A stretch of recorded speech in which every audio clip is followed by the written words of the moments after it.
Chapter 469. The sudden change of events caused the men and women inside the high walls to scream in alarm. It was so lively. There were a few people who were about to shoot up, but they were also forced back down by the sudden explosion of the raging fire. Someone shouted, "Be careful, this fire is evil, the temperature is extremely high." Damn it. This is not considered high, the green fire on my body is high, I will let you guys have a taste of it when there is a chance. Xianxia hid in a dark corner and observed the situation. Fire. Fire. Quickly put out the fire. The sounds of chaos inside were incessant. The windows of the houses of the officials and commoners around the Prime Minister's mansion were opened one by one. Many men with bare arms looked at the raging fire burning in the sky and covering the entire Prime Minister's mansion. They were all dumbfounded, and the words, "descent of heavenly fire," appeared in their minds. Suddenly, a loud bang-bang sound came from inside the high walls, like the sound of raging waves. Xianxia squinted his eyes, only to see the high walls stirring up waves of water, rushing towards the pressing fire cloud. Pitter-patter. The sound of hot oil splashing into water suddenly sounded in the air, the water and fire intersected, and immediately a misty fog rose. It was really called a vast fog. Another series of bang-bang sound rang out, the waves of water rose one after another, and finally the raging fire from the sky was mostly neutralized. It was obvious that several people had made a move at the same time. Xianxia was a little depressed. It was really good to be rich. He guessed that there was something like a man-made lake inside, and some experts used the lake water to extinguish the fire, ruining his mood. However, in this short period of time, not all the raging fire was blocked. After all, this was not an ordinary fire. There were still some fish that escaped the net, and rose into the sky inside the high walls. Finally, he felt a little better, otherwise coming here in the middle of the night to set the fire would have been a waste of effort. It's burning people to death. Quickly put out the fire. The screams from inside began to sound again. Dozens of figures shot out from the water mist, flashed to the high ground of the surrounding houses, and even two figures soared into the sky, silently observing the surroundings. They didn't find any suspicious people. According to their estimation, the troublemakers probably took advantage of the time when the fire blocked the way. If they really came to seek revenge, they were afraid that they would have already started fighting. At the main gate of the Prime Minister's mansion, a large group of men and women ran out in a panic, looking at the brightly lit mansion with lingering fear. At this time, a large group of soldiers came out of nowhere and rushed into the mansion to put out the fire. After a while, a group of cultivators surrounded an ashen-faced middle-aged man and a few women and children in the middle, escorting them. Soon after, a large group of people rushed over and surrounded them in 3 layers, similarly protecting them. Just as Xianxia was suspecting that this person was the Prime Minister, he suddenly heard him shout, "Search! Find the person who set the fire." His tone was abnormally furious. The moment he said this, Xianxia immediately confirmed his identity. However, this Prime Minister looked to be in his 40s at most. To be able to become a Prime Minister at such a young age, he must have some background. The cultivators on the high ground were speechless. The person who set the fire must be a cultivator, and he would have already run away. Who would wait to catch him? Moreover, how could he catch him in this sea of people? However, the soldiers were only following orders and they didn't know much, so they immediately dispersed to search the streets. In the dark, Xianxia's eyes flashed. He wanted to find xuanhuan, who was guarding the Prime Minister's family with a group of cultivators, and there were dozens of cultivators in the surroundings. It seemed like it was too ideal to rely on one person to steal a chicken. There was no other way. He could only use his backup plan and use the hard way.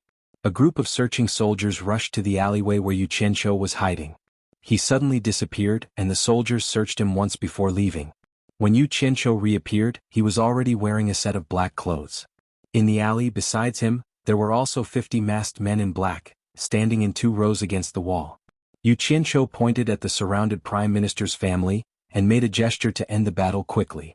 He originally wanted to settle the score with xuanhuan, but since he had mobilized the special forces, he had to earn some appearance fees. This Prime Minister was protected by so many cultivators, so he decided to tie him up first. The team leader quickly conveyed the order to the team members behind him, and then made an okay gesture to Xianxia. Xianxia nodded slightly, and the 50 figures quickly rushed out of the alley, and directly rushed towards the Prime Minister's family, who was surrounded by layers of soldiers. Not good. The cultivators on the high ground immediately cried out in alarm and rushed over. However, as soon as they fought, they immediately regretted it, and didn't even have the chance to run. Most of these people were foundation building and core bearing stage cultivators, and there weren't many original infant stage cultivators, so how could they be a match for these 50 crossing calamity stage special forces? Moreover, the special forces always paid attention to combination attacks, and even if the opponent was weak, it would still be 2 against 1. Unless there was no other way, they would only fight one-on-one. A burst of light flashed, and with a burst of crackling sounds, screams could be heard everywhere. In a few breaths, most of the special forces were killed. 2 long whistles came from the sky, and 2 figures quickly rushed over. 10 special forces rose to the sky, and fought with the 2 people who rushed down. Then 2 long whistles came from the Prime Minister's mansion, and 2 more people quickly flashed over. Without saying anything, 10 special forces immediately went to fight with them, and they were playing a game of numbers against few. Release the arrows. Among the soldiers protecting the Prime Minister, a general waved his sword and gave the order, and hundreds of archers immediately drew their bows. However, before the bows were fully drawn, dozens of flying swords rushed over at lightning speed, and immediately broken limbs flew everywhere, and endless cries for their parents could be heard. The surrounding soldiers, who had never fought in a battle like this, were all scared out of their wits, dropped their weapons and fled like rats. The surrounding officials and citizens had long since closed their windows, afraid that they would be caught in the crossfire. The 10 special forces in the sky quickly dealt with the 2 early stage crossing calamity stage cultivators, and immediately flashed into the Prime Minister's mansion to help the other 10 team members fight the 2 middle stage crossing calamity stage cultivators. When the remaining 30 crossing calamity stage cultivators surrounded them, xuanhuan and the other cultivators were so scared that their faces turned pale, and they no longer dared to fight back. The Prime Minister looked around at the group of black-clothed people and shouted, "Who are you? How dare you attack ordinary mortals? Aren't you afraid that the entire cultivation world will punish you?" The women and children who were huddled together cried, "Stop talking nonsense. If there were no cultivators to protect you, I wouldn't even bother to touch you." Xianxia quickly jumped over, pointed at the cultivators and shouted, "Obediently surrender or we will kill you." No one dared to doubt the truth of this sentence. Several special forces flashed over and quickly sealed the dantian of the cultivators, then knocked out the Prime Minister and his family. Then they directly blew up the houses on the side of the road, grabbed 2 people each and flashed into the houses. After Xianxia flashed into the houses, he immediately ran out, and there was a fierce collision sound coming from the opposite high wall. He found it strange that the 20 special forces still hadn't dealt with the other 2 people. They were not late-stage crossing calamity stage cultivators. If they continued to waste time, it would be troublesome if they attracted experts. He threw out a flying sword from his sleeve, and the sword flashed into the high wall of the Prime Minister's mansion. After taking a look, he immediately thought to himself, "No wonder." He saw 2 old men huddled together, and one of them held a green bowl in his hand. The bowl was glowing with a green light, forming a green protective shield. More than 20 special forces released their flying swords and took turns to attack the green shield, but they couldn't break it. It was obvious that the opponent had a very good defensive magic treasure. The other old man shouted angrily, "Who are you? Why are you attacking the Prime Minister's mansion? Don't you know the background of the Prime Minister's mansion?" Looking at him, it was obvious that he only dared to hide inside and curse. He was probably scared after being beaten by the special forces. "Get out of the way." Xianxia flashed over, and the special forces member immediately made way. Xianxia did not waste time. He waved his sleeves, and densely packed black flying swords shot out from his sleeves. The 2 old men were shocked. They were shocked by Xianxia controlling so many flying swords at the same time. They only calmed down after looking at the protective shield. The old man with the treasure bowl sneered, "Don't waste your effort, it's just flying swords." Before he could finish, the black flying sword pierced through the green protective star shield. Buff, buff, buff. The 2 old men's bodies were instantly turned into beehives, and blood flowed freely. The 2 old men looked at each other in disbelief, and their eyes were filled with sorrow. Before they died, the 2 of them let out a sorrowful cry towards the sky, and then fell down with a crash, dying with everlasting regret. In the courtyard of Daang Kingdom's palace, in a remote attic, a lone lamp was swaying, and 2 old men in plain robes were playing chess. On the side there was an old man who was watching the 2 of them play. As he watched, he said, "Burning and fighting, I wonder who it was that actually dared to come to Yin Baikong's grandson's house and cause trouble."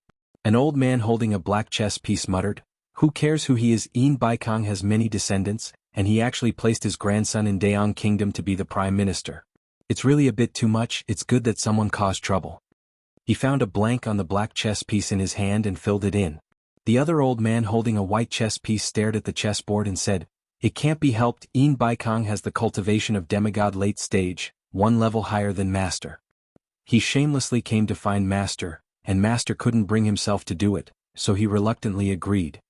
The old man watching on the side smiled bitterly, "I'm afraid that something will happen and we will be implicated." Just as he finished speaking, they suddenly heard two deep and mournful cries coming from the night sky, and their expressions changed. The old man who spoke just now was stunned. Did something happen to the two personal cultivators who were protecting that kid? The three of them looked at each other and then let out a long cry at the same time. They stopped playing chess and the three figures quickly disappeared into the night. Xianxia picked up the treasure bowl that had lost its luster on the ground, and just as he threw it into his storage bag, he heard three long cries echoing from afar, and it seemed like they were rushing over at an extremely fast speed. His expression changed slightly, and he immediately waved his hand saying, "Let's go, it seems like it's a tribulation late-stage master." He led the group of people and quickly flew over the high wall, and went into the hole in the opposite house. Chapter 470. In the blink of an eye, just as Xianxia's group left, the three old men arrived and quickly circled around to check the situation. The three old men scanned the sky. It was obvious that the fight had ended before they arrived. The entire Prime Minister's mansion was burned into a mess. The mist had yet to disperse and shrouded the sky above the Prime Minister's mansion. The soldiers in the mansion were still fighting the fire. The street outside the mansion was covered with corpses and blood flowed like a river. It was a ghastly sight. The three old men looked at each other. There were cultivators who attacked mortals? However, it was understandable. The Prime Minister was not an ordinary person. Once the guards under him attacked, the people who came to cause trouble would naturally not be merciful in order to achieve their goals. The three old men's gazes finally fell on the two corpses in the mansion. They landed together and saw that the bodies of the two people lying on the ground were pierced with sword holes. The expressions on their faces showed that they had died with grievances. They were injured by flying swords. With so many sword holes, they were obviously besieged by a group of people. This is troublesome. There are so many malicious cultivators in Dayang City and we didn't know about it. I'm afraid Yin Baikong will punish us. One of them said with a bitter expression. The three of them were late-stage tribulation-passing cultivators. Their names were Mi Rushan, Mi Ruhai, and Mi Ruchuan. They were the three brothers of Hua Zongming, a spirit-severing expert of Dayang Kingdom. The three of them were responsible for guarding the Dayang Kingdom's palace and maintaining the stability of the imperial power. This would help Hua Zongming control the entire Dayang Kingdom. The one who just spoke was the third brother Mi Ruchuan. Normally this matter had nothing to do with them. However, it involved the late-stage spirit-severing expert Yin Baikong. If they couldn't come up with a good explanation, it would be difficult to resolve. It's no trouble. Someone revealed their identity and openly provoked Yin Baikong. Trouble won't come to us. Mi Rushan raised his hand and pointed at the high wall. The two followed his finger and saw a small black flag stuck on top of the wall, slightly fluttering in the night wind. Mi Ruhai raised his hand and took the small black flag from the wall. He gently unfolded it. The three looked at it and saw the word hero, embroidered in gold. With a puzzled expression Mi Ruhai asked, "Hero? Have any of you heard of it?" The other two shook their heads slightly, indicating that they had never heard of it. Mi Rushan looked around and said, "No matter who he is, we'll use him to complete our mission. Besides, we didn't find Yin Wufeng's corpse here. Perhaps he was captured. We only need to report this matter to Master and let Yin Baikong investigate the rest. It has nothing to do with us. Let's go." The three of them didn't waste any more time and swiftly flashed through the sky. Not long after, a large number of city guards arrived. In Utopia, all the captured people were thrown into a cave in a desolate valley. Xianxia pointed at the unconscious xuanhuan. A masked member picked him up and followed Xianxia out of the cave. As the sun rose, Xianxia returned to his original appearance. He stretched his arms to welcome the warm sunlight and said without turning his head, "Wake him up." The masked member pulled xuanhuan up from the ground and woke him up with a slap. When xuanhuan woke up, he realized he was standing on a mountain peak. A masked man in black had let go of him and a few meters away, there was another masked man in black with his back facing him. "Who are you? I have no grudge with you. Why did you capture me?" That was the first thing xuanhuan said. He realized his dantian was still sealed and had not been unsealed. He had no chance of escaping even if he wanted to. How can there be no grudge? Xuanhuan, your memory is a little bad. I'm really happy to see you again. Yu Qianzhou still had his back facing him as he looked at the flourishing utopia in the distance. You know me? Who are you? Xuanhuan exclaimed. He found the other party's voice familiar, but he couldn't recall who it was.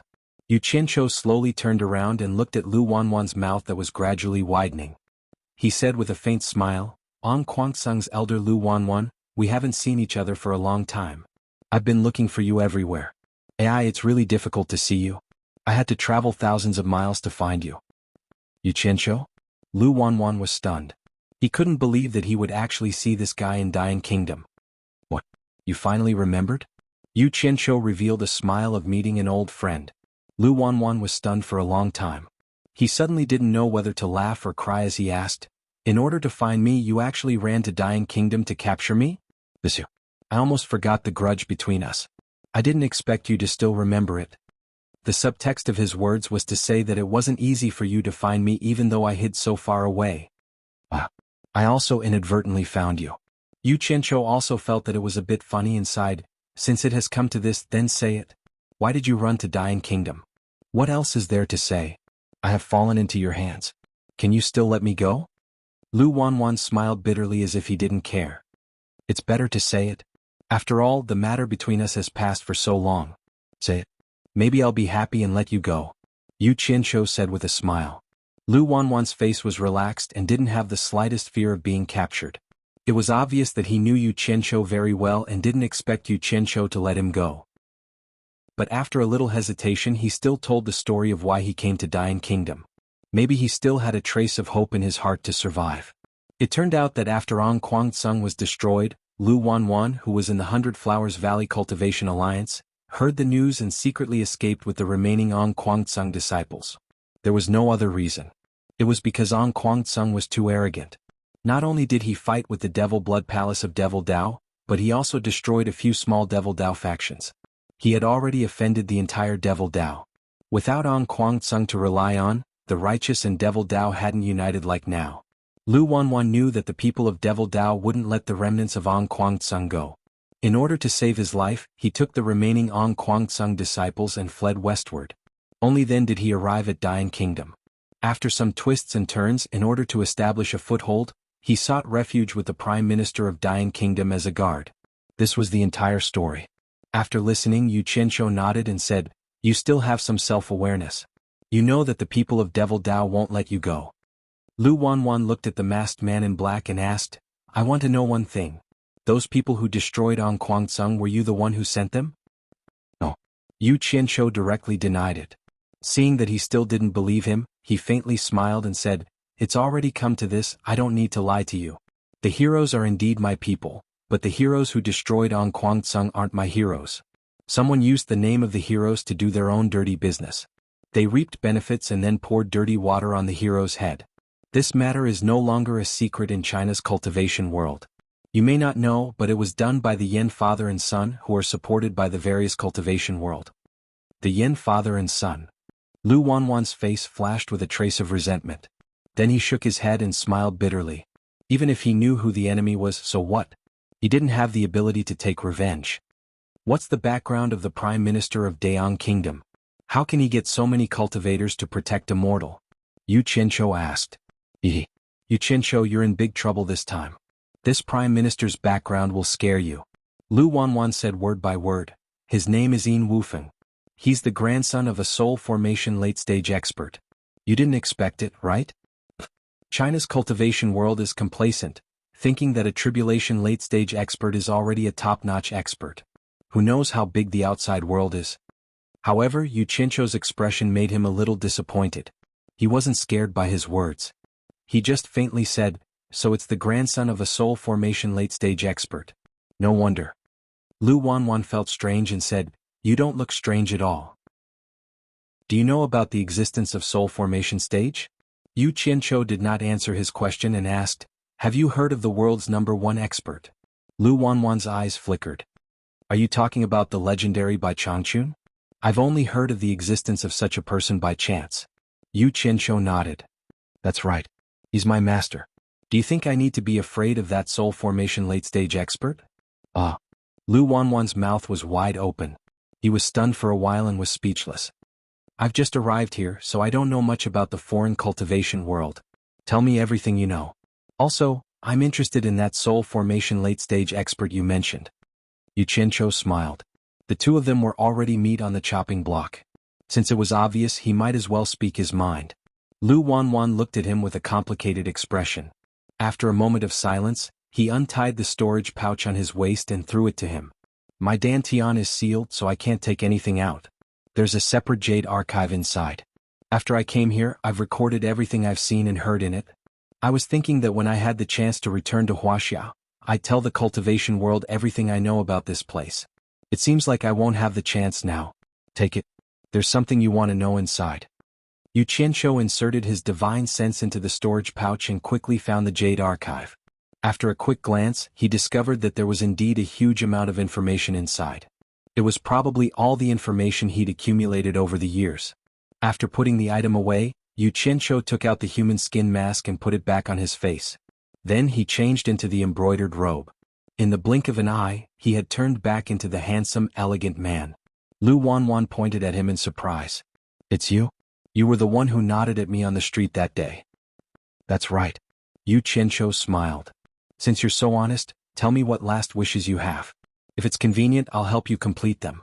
Xuanhuan's face paled. In the end, he still wouldn't let him go. After a moment's hesitation, he gritted his teeth and said, I've been under Ong Kwangsung's tutelage since I was young. I've received Ong Kwangsung's great kindness, and I truly have no way of repaying it. If I really have any last wishes, Xianxia, I hope that you can help me kill the Yen father and son, and avenge Ong Kwangsung's annihilation. I have no other request. As soon as he finished speaking, he slowly closed his eyes with a desolate expression. 2 drops of tears rolled down his cheeks as he prepared himself for death. Xianxia muttered, It's a little difficult, but I'll say it again. If it's convenient, I'll help you complete it. You can go in peace. With a wave of his sleeve, a fierce green flame engulfed Xuanhuan. Without making a sound, he was instantly turned into ashes that scattered with the wind. It could be considered as giving Xuanhuan a quick death. With that, the grudge between the two of them came to an end.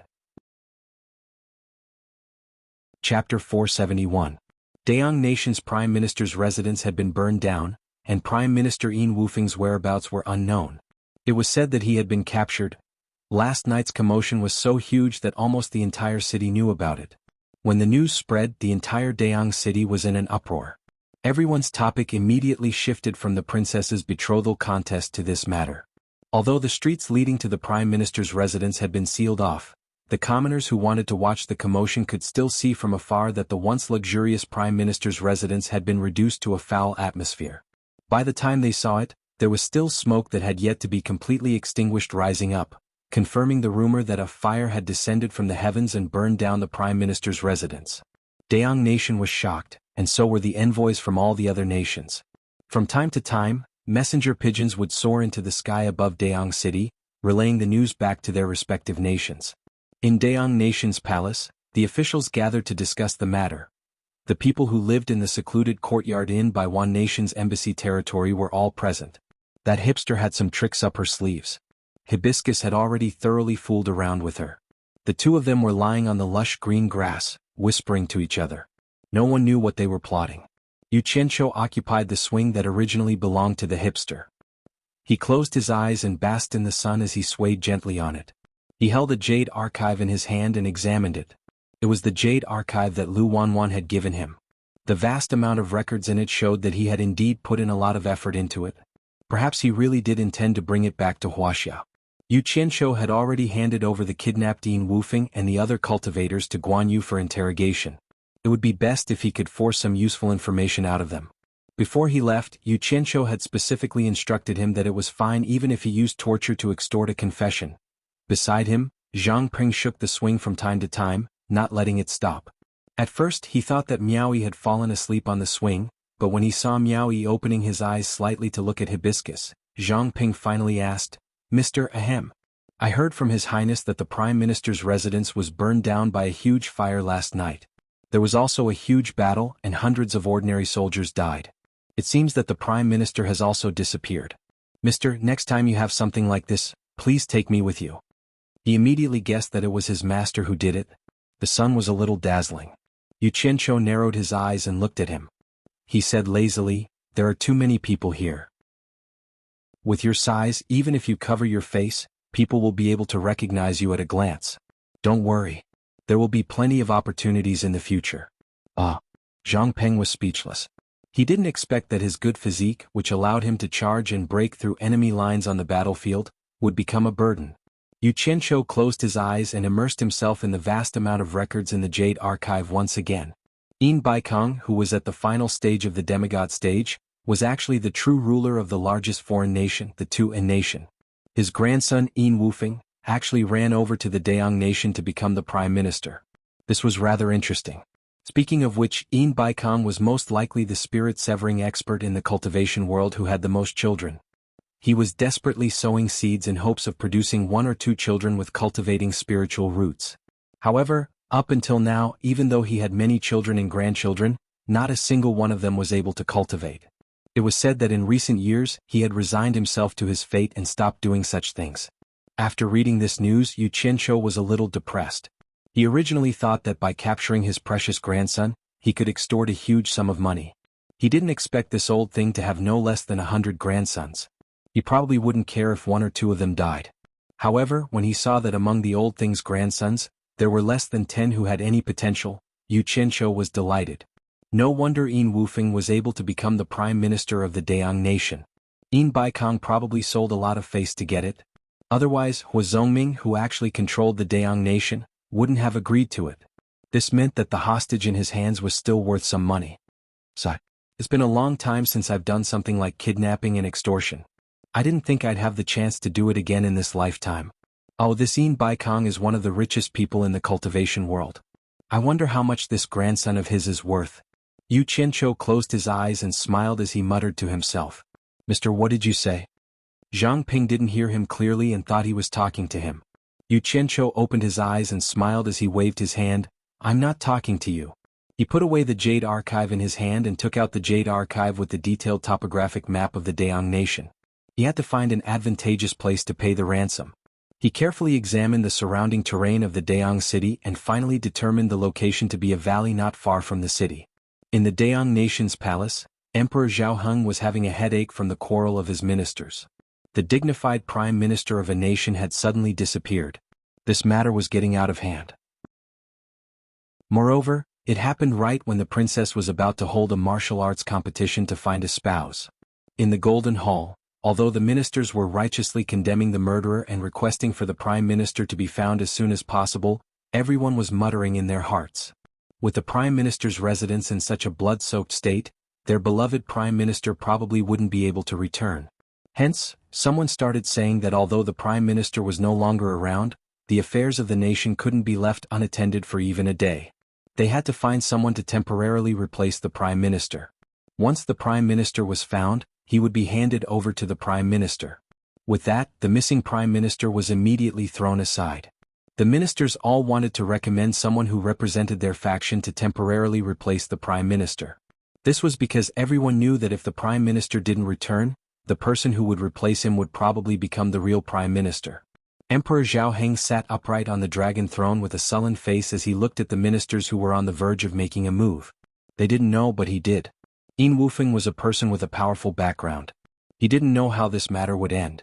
It wasn't the time to replace the prime minister.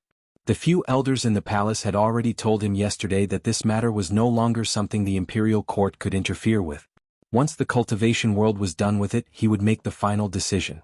Just when the ministers were in a heated argument, a report came from outside. A golden palace guard ran in and reported loudly while kneeling on one knee, "Your Majesty, the city patrol division has found the Prime Minister's concubine, Madame Li." The hall instantly fell silent. All the ministers looked at each other. Xiaoheng waved his hand and said, "Bring him to the harem. I want to question him personally." After saying that, he was too lazy to care about the group of people below him and left. A beautiful and graceful woman was brought to a remote area of the harem by a few guards. It was considered a forbidden area of the harem. It had its own gate and courtyard and there weren't even any guards. When she reached the gate, the guards stopped and invited her to enter alone. Lady Li walked in slowly, trembling with fear. She saw the Emperor, Xiaoheng, and 3 elders standing together. The four of them were staring at her with burning eyes, causing her to shudder. There was a fresh whip mark on Madame Li's face and her clothes were torn. It was obvious that she had been whipped. Think about it, other than the person who attacked the Prime Minister's residence, who else would dare to hit the Prime Minister's wife?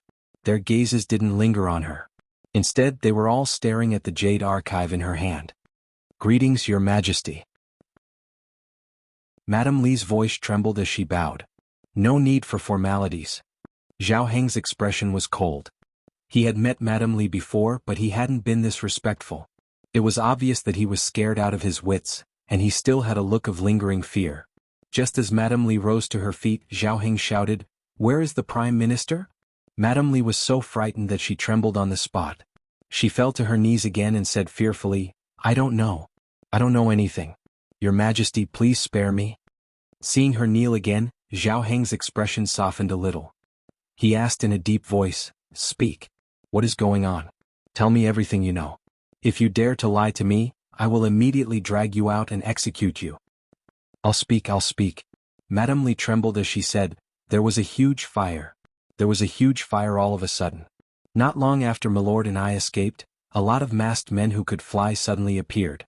They started killing people, killing a lot of people. They knocked us unconscious. When we woke up, they asked me questions that I didn't know the answer to. I said I didn't know, so they kept hitting me."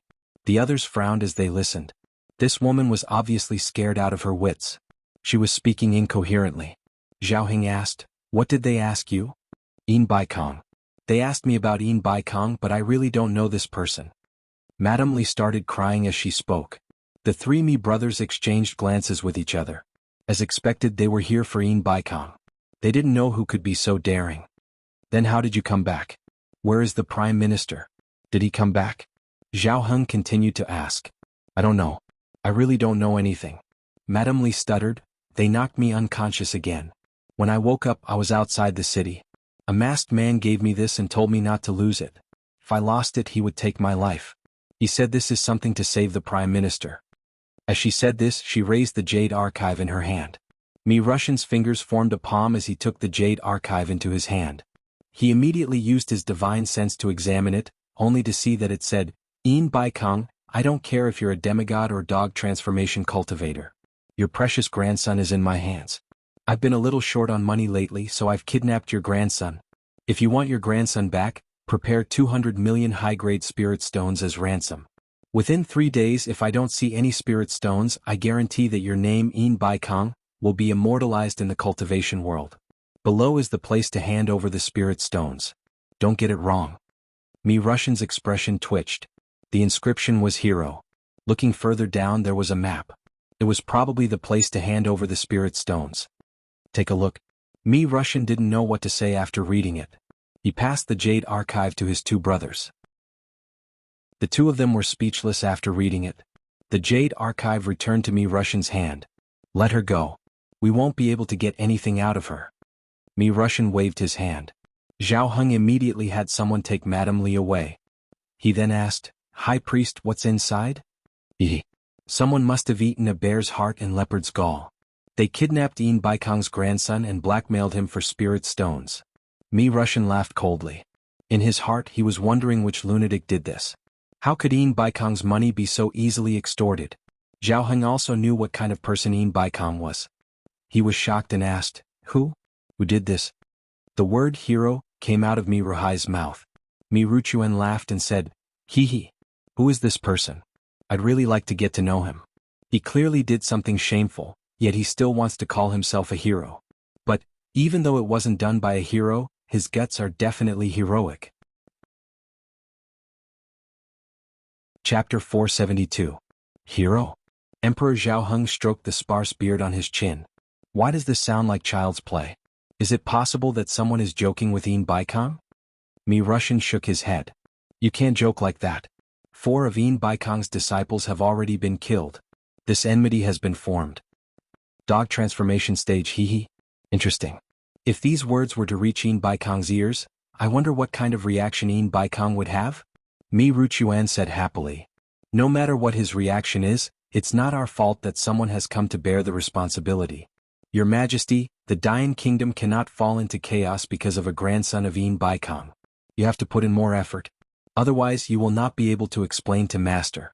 After Mi Russian finished speaking to Zhao Heng, he said to the two brothers, I'll leave this place to you. I will return to Illumination Peak and pay a visit to Master. He will naturally take care of this.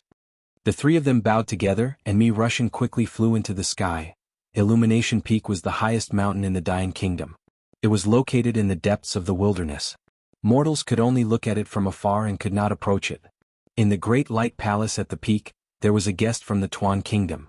It was Yin Baikong's second disciple, Jingyuan Kong, who had reached the early divine transformation stage. Zongming was wearing thin clothes and was barefooted. He leaned against the golden couch in the center. He held a golden wine cup in one hand and gently swirled it around his nose. He seemed to enjoy the fragrance of the wine. His slightly narrowed eyes occasionally flashed with a fierce light as he glanced at Jingyuan Kong. Jingyuan Kong stared with a dark expression at the small black triangular flag in his hand. The word hero was exceptionally conspicuous on it. After a long silence, Jingyuan Kong held the small flag in his hand and cupped his fists. Lord Hua, this happened in your territory, so you should know the ins and outs of the matter better than we do. I wonder if Lord Hua knows who is flying this flag? His tone was somewhat stiff. It could be heard that he was forcefully suppressing the anger in his heart. The 4 dead cultivators at the crossing calamity stage were all his disciples. His disciples had been killed, and 4 of them at once. It would be strange if he was not angry. Yin Baikong flew into a rage when he received the news. He had originally wanted to send his eldest disciple to deal with this, but he had volunteered to come. Naturally he wanted revenge. Lord Hua. This form of address made Hua Zongming a little unhappy. When Yin Baikong saw him, he had to call him little brother, but this guy who had reached the early spirit-severing realm refused to call him senior. He finished the wine in the cup in one gulp, then said indifferently, I've never heard of such a person. I'm afraid the World Commerce Association will have to investigate this yourself. With the strength of the World Commerce Association, I'm sure the truth will come to light very quickly. This was an excuse. Jingyuan Kong stared at the person on the bed. Hua Zongming did not mind at all. Amir Jr. also dared to point fingers in front of him. Next to the bed, a beautiful half-naked woman gently filled the empty cup in his hand with a golden pot. Outside the hall, Mi Russian descended and walked into the hall. He glanced at Jingyuan Kong, who was sitting at the side, and bowed to Hua Zongming. Greetings, Master. Hua Zongming smiled and asked, Why are you here again? Is there a new development? Master is wise. Mi Russian took out the jade archive and brought it to the bed with both hands. After Hua Zongming received it, he returned to his seat. Hua Zongming held the jade archive in one hand and brought the wine cup to his lips with the other. As he drank, he injected his divine sense into it. Suddenly, his eyes widened and he spat out the wine in his mouth. He immediately sat up on the bed and looked at Jingyuan Kong with a strange expression. Then he continued reading the contents of the jade archive. Mi Russian did not seem surprised at all. Jingyuan Kong, on the other hand, looked at the pair of master and disciple with a puzzled expression.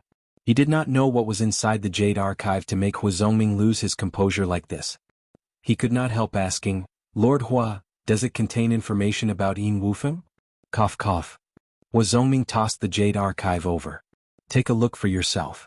Jingyuan Kong caught the jade archive and looked at him doubtfully again. He then injected his divine sense into it. Hua Zongming looked at him from the corner of his eyes with a smirk as if he was watching a show. As expected, Jingyuan Kong's expression changed drastically and turned livid. He then roared, How dare you, scoundrel? How arrogant! His voice shook the great light hall. Hua Zongming immediately said in a cold tone, Jingyuan Kong, do you think this is the World Chamber of Commerce? Is this a place where you can roar as you please? Jingyuan Kong forcefully suppressed his rage and cupped his fists. Lord Hua, please don't blame me. I lost my composure for a moment. I'll have to discuss this matter with my master. I might have to trouble you again in the future. I'll take my leave now. Sigh. Forget it. I understand how you feel. You should go back and persuade your master to prepare the spirit stones as soon as possible. Otherwise, it'll be hard to say if things get out of hand. Go go. Hua Zongming waved his hand with a smile. It was obvious that he was watching a joke. Jingyuan Kong cupped his fists with a dark expression and disappeared from the great hall. He took the jade archive with him. Hua Zongming then threw his head back and laughed heartily. When he was done, he said, Everyone, are you done watching the show? How much longer do you want to watch? Mi Russian looked around in confusion. Those words were clearly not directed at him. 5 men and a woman slowly walked out from the back of the hall. Mi Russian was slightly taken aback. He immediately bowed and said, Mi Russian greets the 5 seniors. These 5 people were his master Huazongming's close friends. They were all at the mid-divine transformation realm. They were Pu Taidong of Jinshan Nation, Yanji of Xiushui Nation, Mu Sang of Smokeless Nation, Miao Hanyuan of Xuanhuan Nation, and Xianxian of Women Nation. They were all lords of their own territories. The 5 of them nodded at Mi Russian and found a place to sit. The beautiful Xianxian smiled. Jingyuan Kong was furious just now, and third brother Hua was smiling so happily. Something good must have happened to Yin Baikong's grandson? Miao Hanyuan nodded. Huazongming, what's so funny? Tell us so we can laugh together. That's right. The 5 of us heard that something happened to Yin Baikong's grandson, so we came to watch the show. Pu Taidong said. Huazongming thought for a moment and couldn't help but laugh. He walked down barefooted and said, I've been trying to guess what happened to Yin Baikong's grandson. I even suspected that Yin Baikong was the one who did it, trying to mess with me again. Otherwise, how many people in the cultivation world would dare to touch Yin Baikong's grandson? Who knew? Ha! Unbelievable. The 5 of them looked at each other. Actually, even though they didn't say it out loud, they were worried that Yin Baikong was up to something. That was why they rushed over. They wanted to support Huazongming at the crucial moment, so that he wouldn't suffer at Yin Baikong's hands. The relationship between the 5 of them was one where they would all suffer together, one prosper together, and they would rely on each other. Xianxian's bright eyes flickered as she said, Third brother Hua, don't play riddles with us. What's going on? Huazongming laughed and said, Yin Baikong's grandson was kidnapped. That jade archive just now, it's a kidnapper. Is Granny, why does it sound so weird? When did kidnappers appear in the cultivation world? I'm dying of laughter, hee. Kidnap? The 5 of them asked in unison. They looked at each other in dismay. Someone actually dared to kidnap Yin Baikong's grandson? That's right. It's a kidnap. The kidnapper specifically asked Yin Baikong to pay 200 million high-grade spirit stones in exchange for his grandson. Otherwise he would teach Yin Baikong a lesson. Strong, this kidnapper is too strong. Huazongming pointed at Mi Russian and said, Russian, read the contents of the Jade Archive to the seniors. Yes. Mi Russian bowed.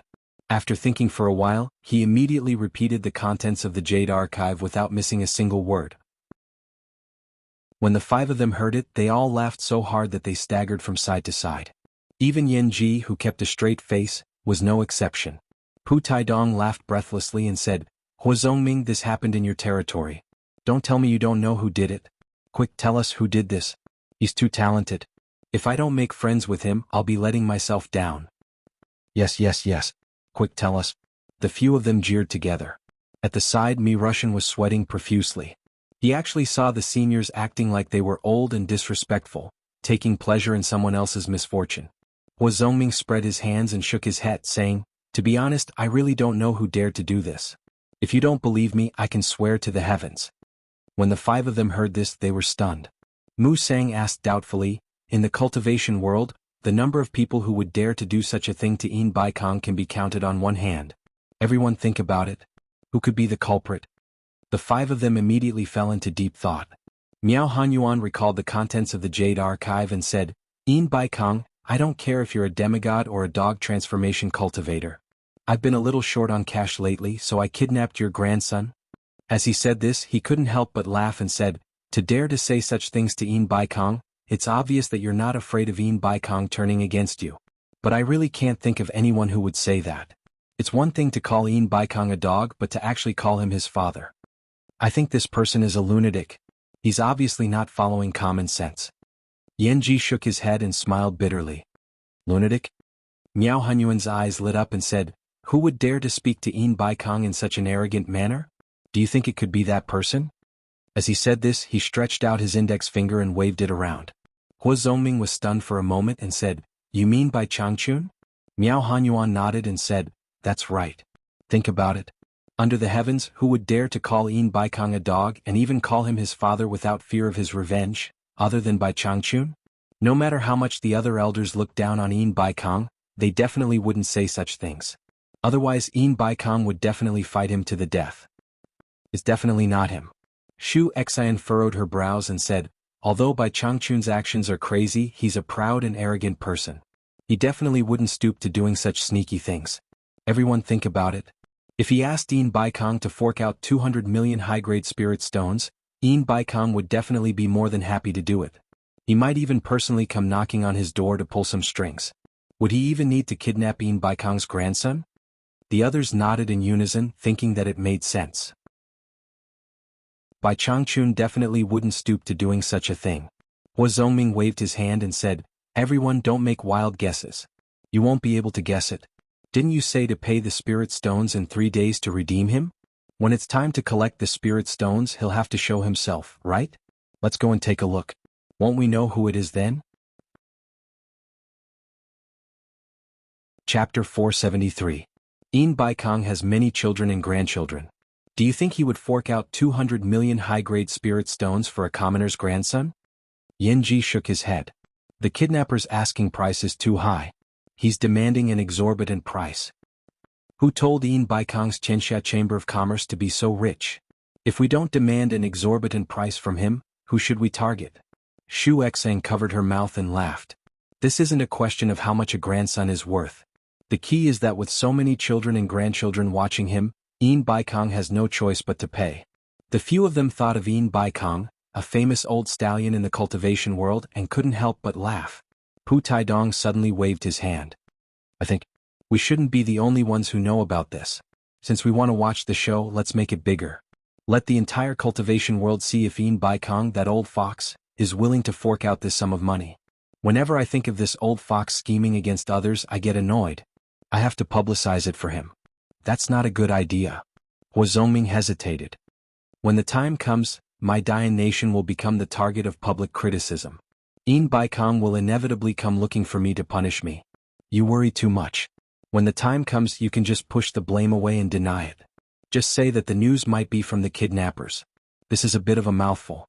Kidnappers appearing in the cultivation world? Just say that it was spread by the kidnappers. I guarantee that Yin Baikong won't be able to confirm that it was you."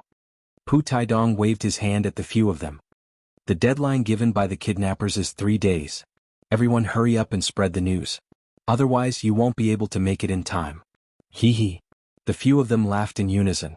Hua Zongming also smiled and nodded. In Baiwan Nation's embassy, Farong and Wenqing couldn't hold it in any longer and ran out to go shopping. Yu Qianzhou didn't stop them. He believed that as long as they didn't cause any trouble, no one would be able to tell that Farong was a cultivator after taking the aura-concealing pill. Yu Qianzhou was still lying on the swing with his eyes closed. The Xianxia Chamber of Commerce mentioned in the Jade Archive in his hand had piqued his interest. The World Chamber of Commerce was an organization that specialized in doing business in the cultivation world. Its headquarters was located in Tuan Country, which was similar to the Hundred Flowers Valley in the cultivation world of China. It was the largest trading place in the cultivation world of various countries. However, it was different from the Hundred Flowers Valley. Not only did it have a fixed business, but it also traded with other countries. It could also be said that they would do whatever it took to make money. Lu Wanqian had been to Cornucopia a few times. Cornucopia was the headquarters of the World Commerce Association. The Jade Archive recorded the unusually flourishing trade scene in Cornucopia. It was far livelier than the one in the Hundred Flowers Valley. Here, the cultivation world of various countries was not like the cultivation world of China, which was secluded and did not interact with the outside world. They traded freely, and the Cornucopia was the place where they traded the most. Coincidentally, this World Commerce Chamber belonged to Yin Baikong, so some people said that he was the richest person in the entire cultivation world. Yin Baikong, the richest man in the cultivation world. Yu Qianzhou smacked his lips twice. He felt like drooling. He couldn't help but think of all the ways to make money from his previous life. He had already made up his mind. After he settled the matters here, he would definitely go to the most prosperous cornucopia in the cultivation world. While he was lying on the swing, drooling, he didn't know that his actions had already become the biggest scandal in the cultivation world under the influence of some people with ulterior motives. Yin Baikong, the grandson of a late-stage divine transformation expert, had been kidnapped.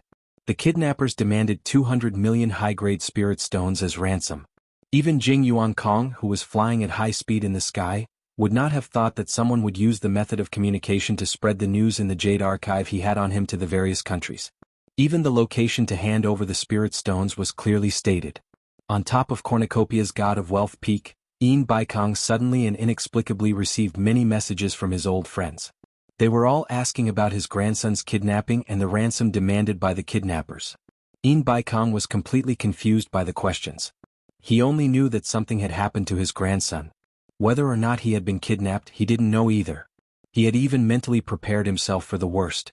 At the same time, even if everyone was asking the truth, how could others have known about it before the kidnappers had even demanded ransom from him? Was there such a thing as a kidnapper? On top of God of Wealth Peak, a black-robed Yin Baikong stood alone under a pine tree. He looked at the billowing sea of clouds in front of him with a gloomy expression. After a while, he turned his head and saw a black dot flying towards him at high speed. In the blink of an eye, the black dot landed in front of him and bowed. It was his second disciple, Jing Yuankong. Yuankong, you're back so soon. Did you find out anything? Yin Baikong's expression relaxed a little as he asked. Jing Yuankong paused for a moment. He didn't know what to say about this matter. Yin Baikong immediately felt that something was wrong. He asked in a deep voice, "What's wrong?" "Master Wufeng, he's been kidnapped." Kidnapped. Jing Yuankong suddenly felt that the word kidnapper was a little funny. To think that there would be kidnappers in the cultivation world. However, he still braced himself and said, "The kidnappers demanded 200 million high-grade spirit stones as ransom." Yin Baikong's face twitched as he said, "So it's true. I thought that bunch of old fools were playing a joke on me." "What? Master, you already know about it?" Jing Yuankong was stunned. "That's impossible."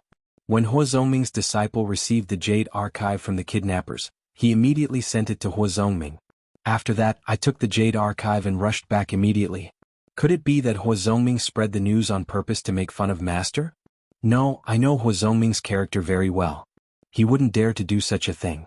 Looks like the person who kidnapped Wufeng intentionally spread the news. He wanted to make fun of me. Who is this person? He's so unscrupulous. Yin Baikong thought for a moment, then stretched out his hand and asked, "What's written on the Jade Archive? Hand it over and let me have a look." Ah. Jing Yuankong suddenly remembered that the words on the Jade Archive were too provocative. It really wasn't suitable for his master to read. However, he didn't dare to refuse, so he reminded, "Master, it's best if you don't read it. What's written on it isn't pleasant to hear." In short, they're asking for 200 million high-grade spirit stones in exchange for Wufeng's return. If they can't get the spirit stones, they'll do something detrimental to Master. I'd like to see who has the guts to do something detrimental to me. Yin Baikong stretched out his hand again and said in a deep voice, "Hand it over." Jing Yuankong knew that he couldn't refuse anymore. When he took out the Jade Archive and handed it over, he was already prepared to bear the brunt of Yin Baikong's wrath. Yin Baikong took the Jade Archive and infused it with his divine sense. Even though he was mentally prepared, he was still greatly stimulated by what he read. Hee. Sinister laughter escaped from his mouth as the Jade Archive in his hand soundlessly turned into dust in an instant. A strong wind blew across the mountaintop. Gradually, not even the slightest rustling could be felt. In the blink of an eye, it was eerily quiet. Even the air seemed to have frozen. A terrifying aura slowly spread across the mountaintop. Even Jing Yuankong felt a little overwhelmed as he secretly tried to resist it. To Jing Yuankong's surprise, he had underestimated his master's shrewdness. His master didn't fly into a rage. Not long after, the mountaintop returned to its original state. "Yuankong, what do you think of this?" Yin Baikong's heart was burning with rage. However, he calmly looked at the rumbling sea of clouds and asked. Jing Yuankong replied awkwardly, "Master, I really can't think of anyone in the cultivation world who would dare to do such a thing to you. If there's anyone, I can only think of that person in the demon's domain. Are you talking about Bai Changchun?" Yin Baikong's pupils shrank as he turned around and asked. Then he shook his head and denied himself, No. I would believe anyone. It's definitely impossible to say that it was Bai Changchun. You've seen his strength in the East Sea. His cultivation is close to that of a half-immortal. If he really wanted to come to my God of Fortune Peak and take away 200 million high-grade spirit stones, it would be as easy as pie. Who could stop him? Besides, he wouldn't stoop to such a thing. After a pause, he added, I do hope that he was the one who did it. Forget 200 million high-grade spirit stones, I'd even give him 1 billion. Most importantly, even if I delivered myself to him, he might not even want it. He's a god. What a pity. Master, Jing Yuankong frowned and said, what do you think we should do? Are we really going to use spirit stones to ransom him? Yin Baikong did not reply to his disciple. Instead he asked, That kidnapper said he wanted my name to be immortalized. If I don't use spirit stones to exchange for Wu Feng's return, what method do you think he'll use to make my name immortalized? This disciple doesn't know either. Most importantly, we're in the open while they're in the dark. We don't even know who it is. There's really no way to guard against it, Jing Yuankong said with a bitter smile. He thought to himself that if a person who could do such a thing really did something shameless, there were many ways to make his name immortalized. It was impossible to guard against it. Yin Baikong sneered, I'll give you the spirit stones. I want to see who this person is. I want to see if he has the ability to take the spirit stones from me. Jing Yuankong cupped his hands and said, Master, don't worry. Leave this matter to me. I'll definitely find that person. Oh. Yin Baikong waved his hand and said, Since this person dares to provoke me, I'm afraid you can't handle him. I'll make a trip personally and deal with this person. Jing Yuankong hurriedly persuaded, There's no need to trouble Master. If Master is worried about me going alone, let eldest senior brother go with me. Say no more. I've made up my mind. This matter can only succeed. I can't let the cultivation world laugh at me. It's safer for me to make a trip personally. You and your senior brother just watch over this place. As soon as Yin Baikong finished speaking, his figure turned into a series of afterimages and disappeared into the sea of clouds. Actually, it wasn't just Yin Baikong. Almost half of the top experts in the cultivation world were rushing towards Dayang City. Apart from watching the show, the most important thing was to see who dared to kidnap Yin Baikong's grandson. Now that such a big thing had happened, there might be another change in the cultivation world. The war over there was not over yet. They had to be concerned. Although Yu Qianzhou's matter was big, he only wanted to quietly make a fortune. In his calculations, he believed that Yin Baikong would not reveal such a shameful matter. However, he didn't know that not only had the matter been leaked, but the entire cultivation world knew about it. Dayang City of Dayang Kingdom was about to become a place of great turmoil. Wu Xihai definitely didn't know about this. If Wu Xihai knew, he wouldn't be surprised. No matter where that kid went, that place wouldn't have peace. The key was that this kid couldn't settle down and was addicted to causing trouble. Chapter 474. Demon Domain, Abedian Island. Nongzhu sat on the opening of the bird's nest that Yu Qianzhou had built, his legs dangling outside. He looked at Ziyi's nondescript actions with a gloomy expression. From time to time he would stare at the jade archive in his hand in a daze. In truth, he didn't see any benefit in cultivating the techniques in the archive. He had even sneaked off to a deserted place to try out a few techniques, but he didn't feel any effect. The only feeling he got was that he was tormenting someone. Ziyi also didn't feel any effect.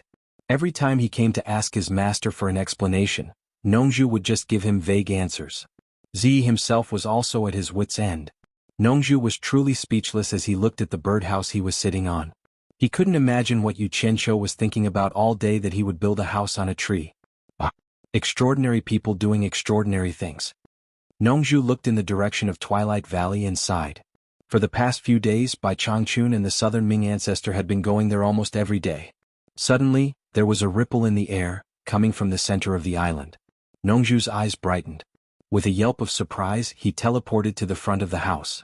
The ground was filled with high-grade spirit stones, arranged in an extremely complex pattern to form a pentagon. This was a message array that the southern Ming ancestor had set up, fearing that Xianxia Island might need him for something urgent. This was to make it easier for disciples to contact him.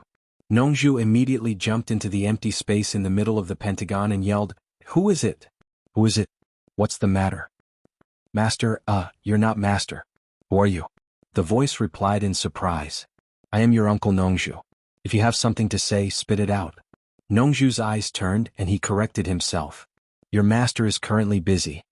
He said that if you have anything to say, tell me first and I will pass it on to him." "So it's Senior Nongzhu?" The other party hesitated for a moment, then decided that it wasn't anything important, so he relayed the news that an old friend of the southern Ming ancestor had sent to Xianxia Island. "There's such a thing?" Nongzhu was stunned. Suddenly, an angry shout came from the sky. "Nongzhu, what are you doing?" It was the voice of Nanming Grand Elder. Without saying a word, Nongzhu hurriedly jumped out of the communication formation. Bai Changchun and the great ancestor of the south rushed over. The latter was furious and wanted to fight Nongzhu to the death.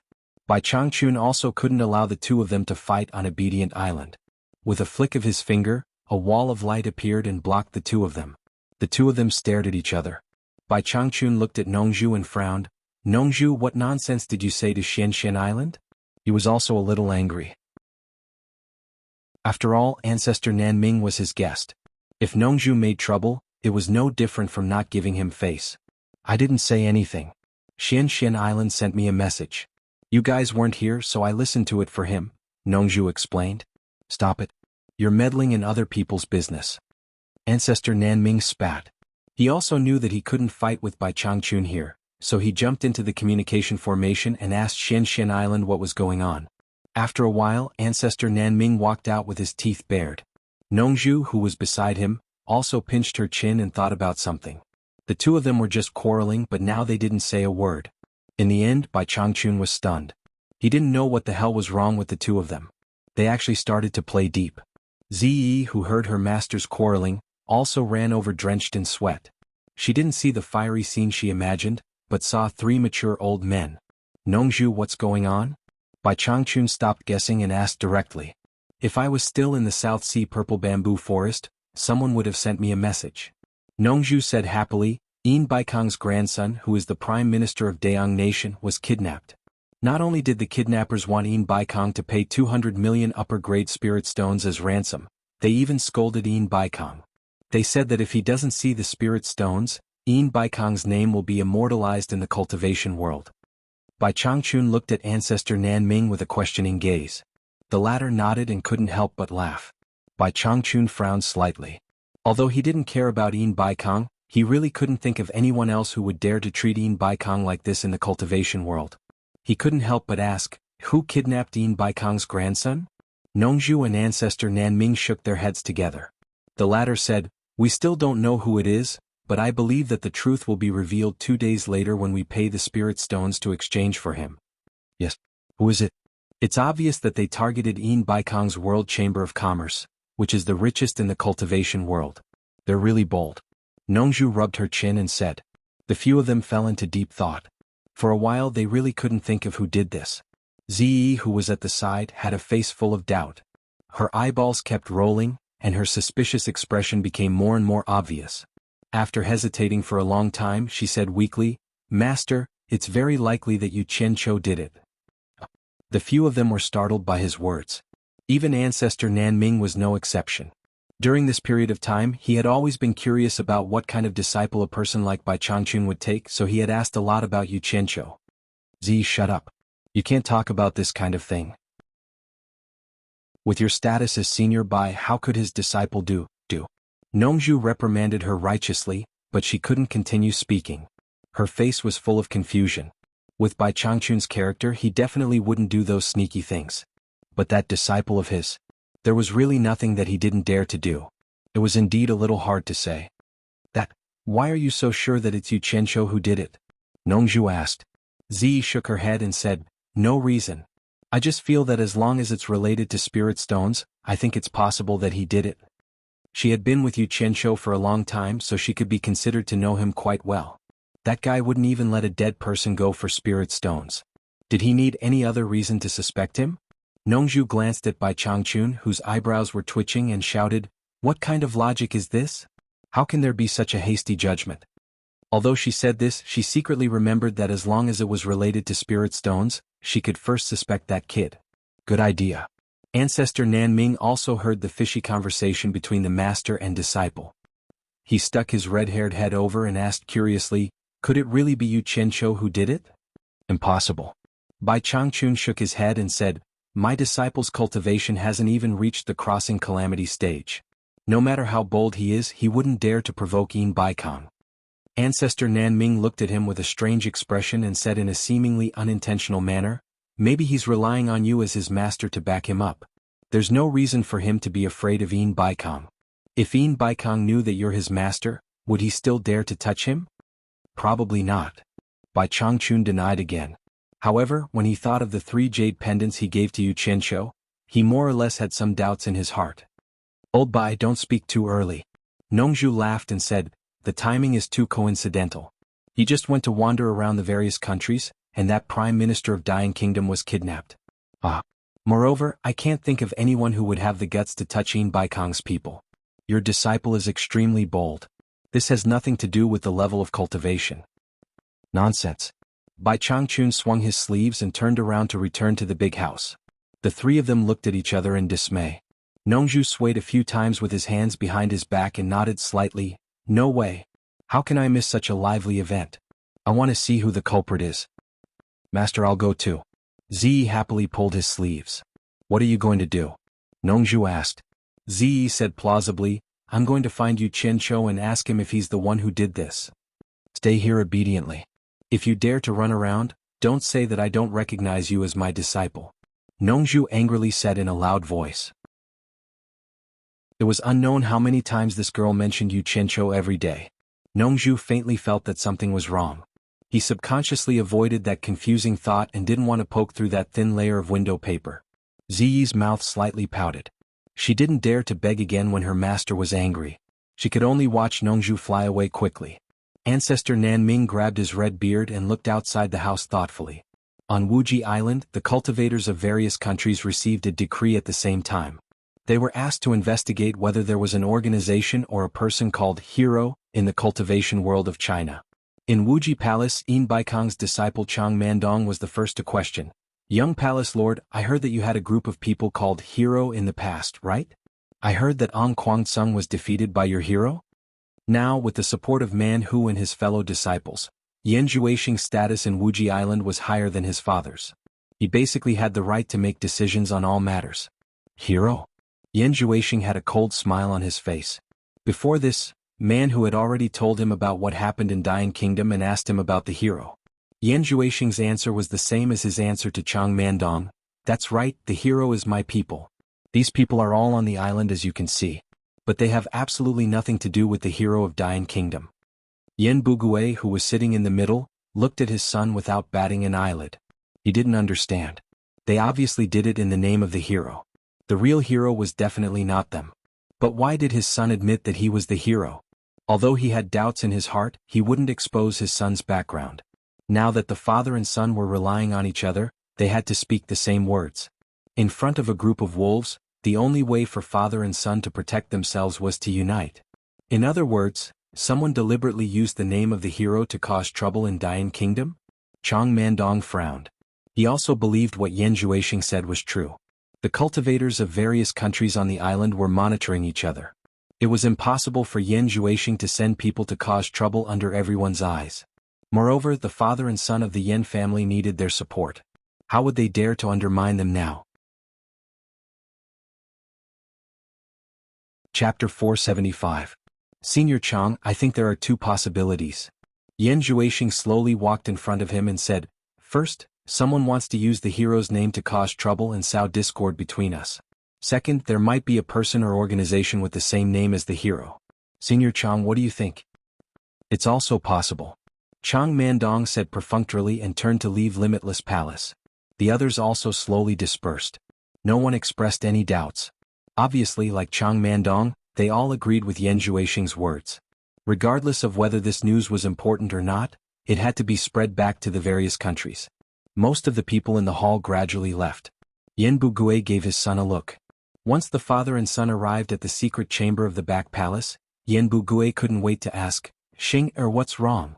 The real hero is obviously not us. He was stunned by his own words. It was as if he was saying that the father and son were not the real hero. What I mean is, why do you have to take the blame for the hero? Yen Bugue explained. Take what blame? Yan Zhuixing said indifferently, for the Chinese cultivation world, it doesn't matter if we are the hero or not. Are we still afraid of their revenge? Anyway, we have to fight to the death. It doesn't matter. For the Dying Kingdom, what does the hero there have to do with us? There's no need to say that the hero is us. I don't understand what you mean. Do you have other plans? Yen Bugue asked. Father, if I say it's not us, do you think we can clean up with those people in such a short time? Directly admitting it will remove the suspicion of us and the Dying Kingdom. Yan Zhuixing squinted his eyes and said, Also, Father, did you notice something interesting? Yen Bugue nodded silently and agreed with his son's words. When he heard the latter part, he slightly paused and said, What interesting thing did you notice? Yan Zhuixing thought for a while and said, recently I received news that Yu Qianshou led a few hundred people to kill more than 1,000 people from the Daluo sect. And Yu Qianshou even defeated 2 experts at the final stage of the tribulation passing stage. To be honest, when I heard this news I was very shocked. That's right. This news can be confirmed. I've also heard about it. Yan Bugui nodded and said, I also heard that Yu Qianshou has left the Cultivation Alliance and is now missing. That's the problem. Yan Zhuixing sneered, Father, don't you think it's strange? This Yu Qianshou just disappeared from China, and a hero appeared in Dayang Nation. Isn't it too much of a coincidence? Ah. Yan Bugui was surprised. You mean Yu Qianshou is the mysterious hero? Impossible. I heard that Yin Baikong is a soul-severing late-stage expert, and his subordinates are extremely powerful. I believe that Yu Qianshou wouldn't dare to provoke him. Although I don't know why Yu Qianshou wanted to provoke Yin Baikong, I heard that when Yu Qianshou left the Cultivation Alliance, his subordinates were all masked and dressed in black. This is exactly the same as the heroes of the past. Yan Zhuixing's eyes flickered and said, Father, do you still remember that Yu Qianshou tried his best to push the various crimes of the heroes onto us? Others didn't know that he was lying, but us father and son were very clear about it. However, that kid had a sharp tongue and we provoked public anger at that time, so it was hard for us to defend ourselves. Actually, based on our actions at that time, everyone wanted to kill us, but why did he want us to bear all the crimes of the heroes? Hearing this, Yan Bugui also understood his son's meaning and slowly nodded. He wanted the fake heroes to bear all the crimes and let the real heroes get away with it. What a ruthless fellow. Listening to your analysis, there's no doubt that even if that kid isn't a hero, he must be related to one. That's not right? Yan Bugui immediately reacted and said, since you guessed it was that kid, why didn't you expose him in front of everyone just now? I'm sure that he would be hunted down everywhere in the foreign cultivation world, with nowhere to hide and would definitely die. Just in time to take revenge for us. That kid is already unpopular in the Chinese cultivation world, and now he ran to the foreign cultivation world to take a risk out of desperation. If he accidentally dies, then so be it, but if he doesn't die, that kid is very cunning. I reckon he won't die so easily. Who knows, he might even be able to make a name for himself. Yan Zhuixing turned around and said with a smile, Father, don't you think that if we have something that can kill that kid, it might be of some use to us in the future? You're saying, if that guy really does make a name for himself in the foreign cultivation world, we can use this to threaten him at the crucial moment? Yan Bugui finally understood. That's right, I don't believe that he dares to go against a huge force like Yin Baikong. With this in our hands, when the time comes, no matter in the Chinese cultivation world or the foreign cultivation world, he will have to listen to us obediently. Yan Zhuixing smiled with some satisfaction and said, so, why should I reveal Yu Qianshou's background now? If we do that, what's in it for us? Keeping Yu Qianshou's weakness is the most beneficial thing for us. Yan Bugui looked at his son and nodded with satisfaction. With such a son, what more could he ask for? The father and son hid in the secret room and made every possible plan. But when the time came to face Yu Qianshou, would these plans really work?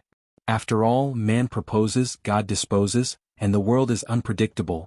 In the embassy of Baiwan Kingdom, when Yu Yuan received 2 pieces of news, one bad and one good. The bad news was that because of the disappearance of the Prime Minister of Dayan Kingdom, they decided to postpone the selection of the prince consort, so everyone would definitely have to stay for a period of time. The good news was that Baiwan Kingdom sent him a message, asking him to entertain Mr. Nongzhu well. An early divine transformation cultivator from the sage sect, which the royal family relied on, had come to visit Mr. Nongzhu. When Yu Yuan heard this news, he immediately became excited. To be able to meet the top expert of the sage sect was a good thing, and he might even be rewarded with elixirs. He originally wanted to tell Yu Qianshou about this in advance, but he felt that it was too shallow to do so. Mr. Nongzhu was a figure of the same generation as the elder ancestor. Why would he care about an expert from the sage sect? If he told Mr. Nongzhu about it, he might be suspected of making Mr. Nongzhu wait, and he was afraid that it would make Mr. Nongzhu unhappy. After thinking about it, when Yu Yuan decided that it was better not to say it. However, it was his self-righteous decision that caused Yu Qianshou to complain again and again. At Huazhongming's Light Shine Peak, there were many top experts of the cultivation world gathered. Light Shine Peak could be said to have never been so lively. There were more than 100 divine transformation experts. Just the reception alone was enough to make some of the disciples on the mountain extremely busy. In fact, this was something that could not be helped. Since everyone had come to Huazongming's territory, they naturally had to greet the master first. After these people arrived one after another, everyone thought that it was about time, but who knew that an unexpected person would come? Yin Baikong had personally arrived. When Yin Baikong entered the Great Light Palace and saw this group of people, his face immediately turned ashen. Needless to say, they were definitely here to see him. Otherwise, Huazongming's Light Shine Peak would not have the face to attract so many divine transformation experts to chat and brag. Everyone is indeed in a good mood. I did not think that my grandson would be able to attract so many people. Yin Baikong looked around and sneered. These words were a little harsh. It was obvious that he was scolding everyone. However, this old man was very strong, and no one else who had reached the divine transformation final stage had come, so no one could suppress this old man. Everyone could only pretend that they did not hear him. Huazongming shook his head and smiled bitterly. Just as he was about to invite him to take a seat, he suddenly heard someone laughing outside. Yin Baikong, your skin is really thick. You have so many grandchildren, who cares about all of them? We are all flocking to the hero who kidnapped your grandson. How can we not see such a hero? Everyone was stunned when they heard this voice. There were not many people in the cultivation world who dared to talk back to Yin Baikong. But from the familiar tone, they immediately thought of who it was. Xianxia of the country of women even stood up and said in high spirits, "It's Nongzhu." Everyone followed Yin Baikong and turned around. They saw Nongzhu walking in with a smile and cupped her hands in greeting. Haha. The hall was instantly filled with all kinds of laughter. Most people stood up and greeted, "Nongzhu is here." Compared to the scene when Yin Baikong came in, it was like the difference between heaven and earth. One could imagine that Nongzhu's popularity in the cultivation world was not bad. Yin Baikong coldly snorted. "What are you doing here instead of staying in your South Sea purple bamboo forest?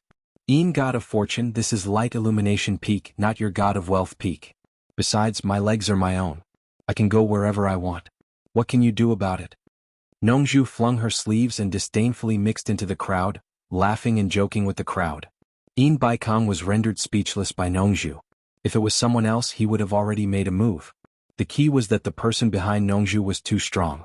Anyone would have to think twice before acting. "It's just a small matter, no need to be angry.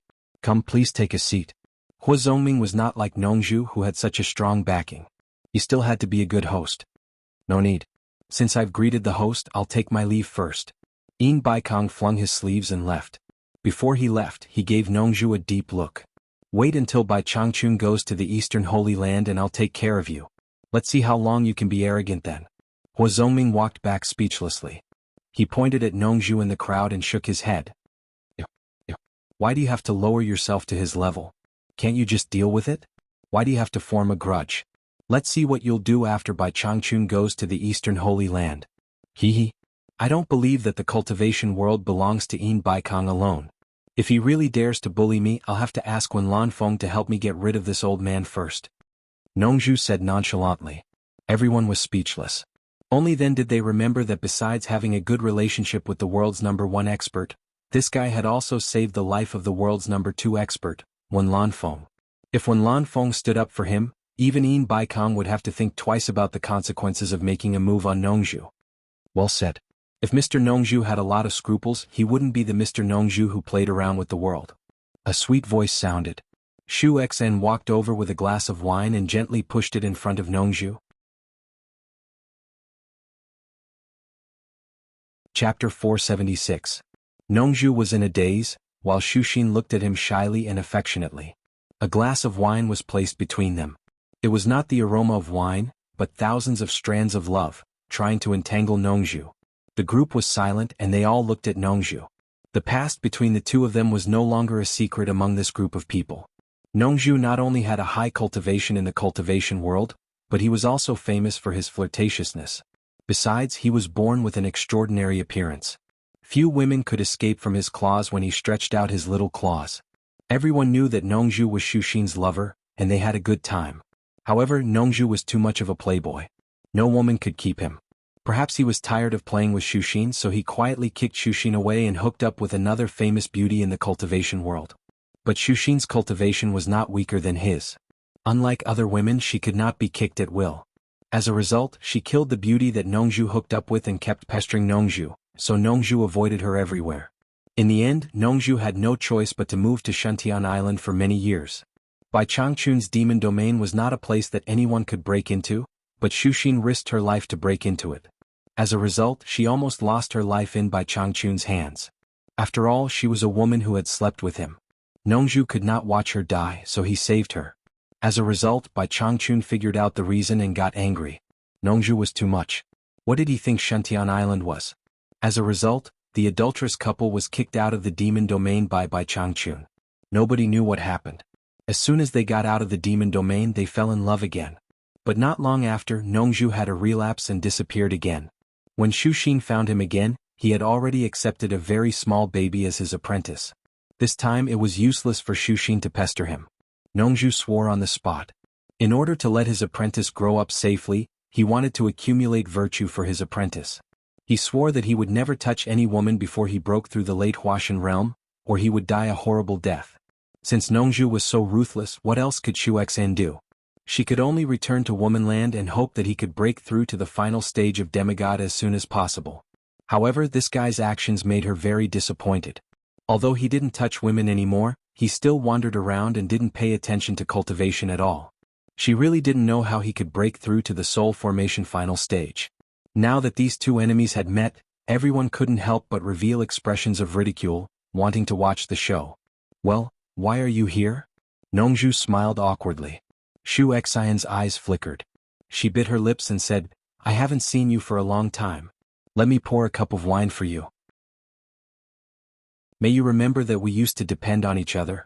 This was simply a naked confession in front of everyone, without any reservation. There's wine, there's no need to trouble yourself. Nongzhu reached out to grab the wine glass on the table, but someone slapped him hard on the back of his hand and shouted, Get your hands off it. It's mine.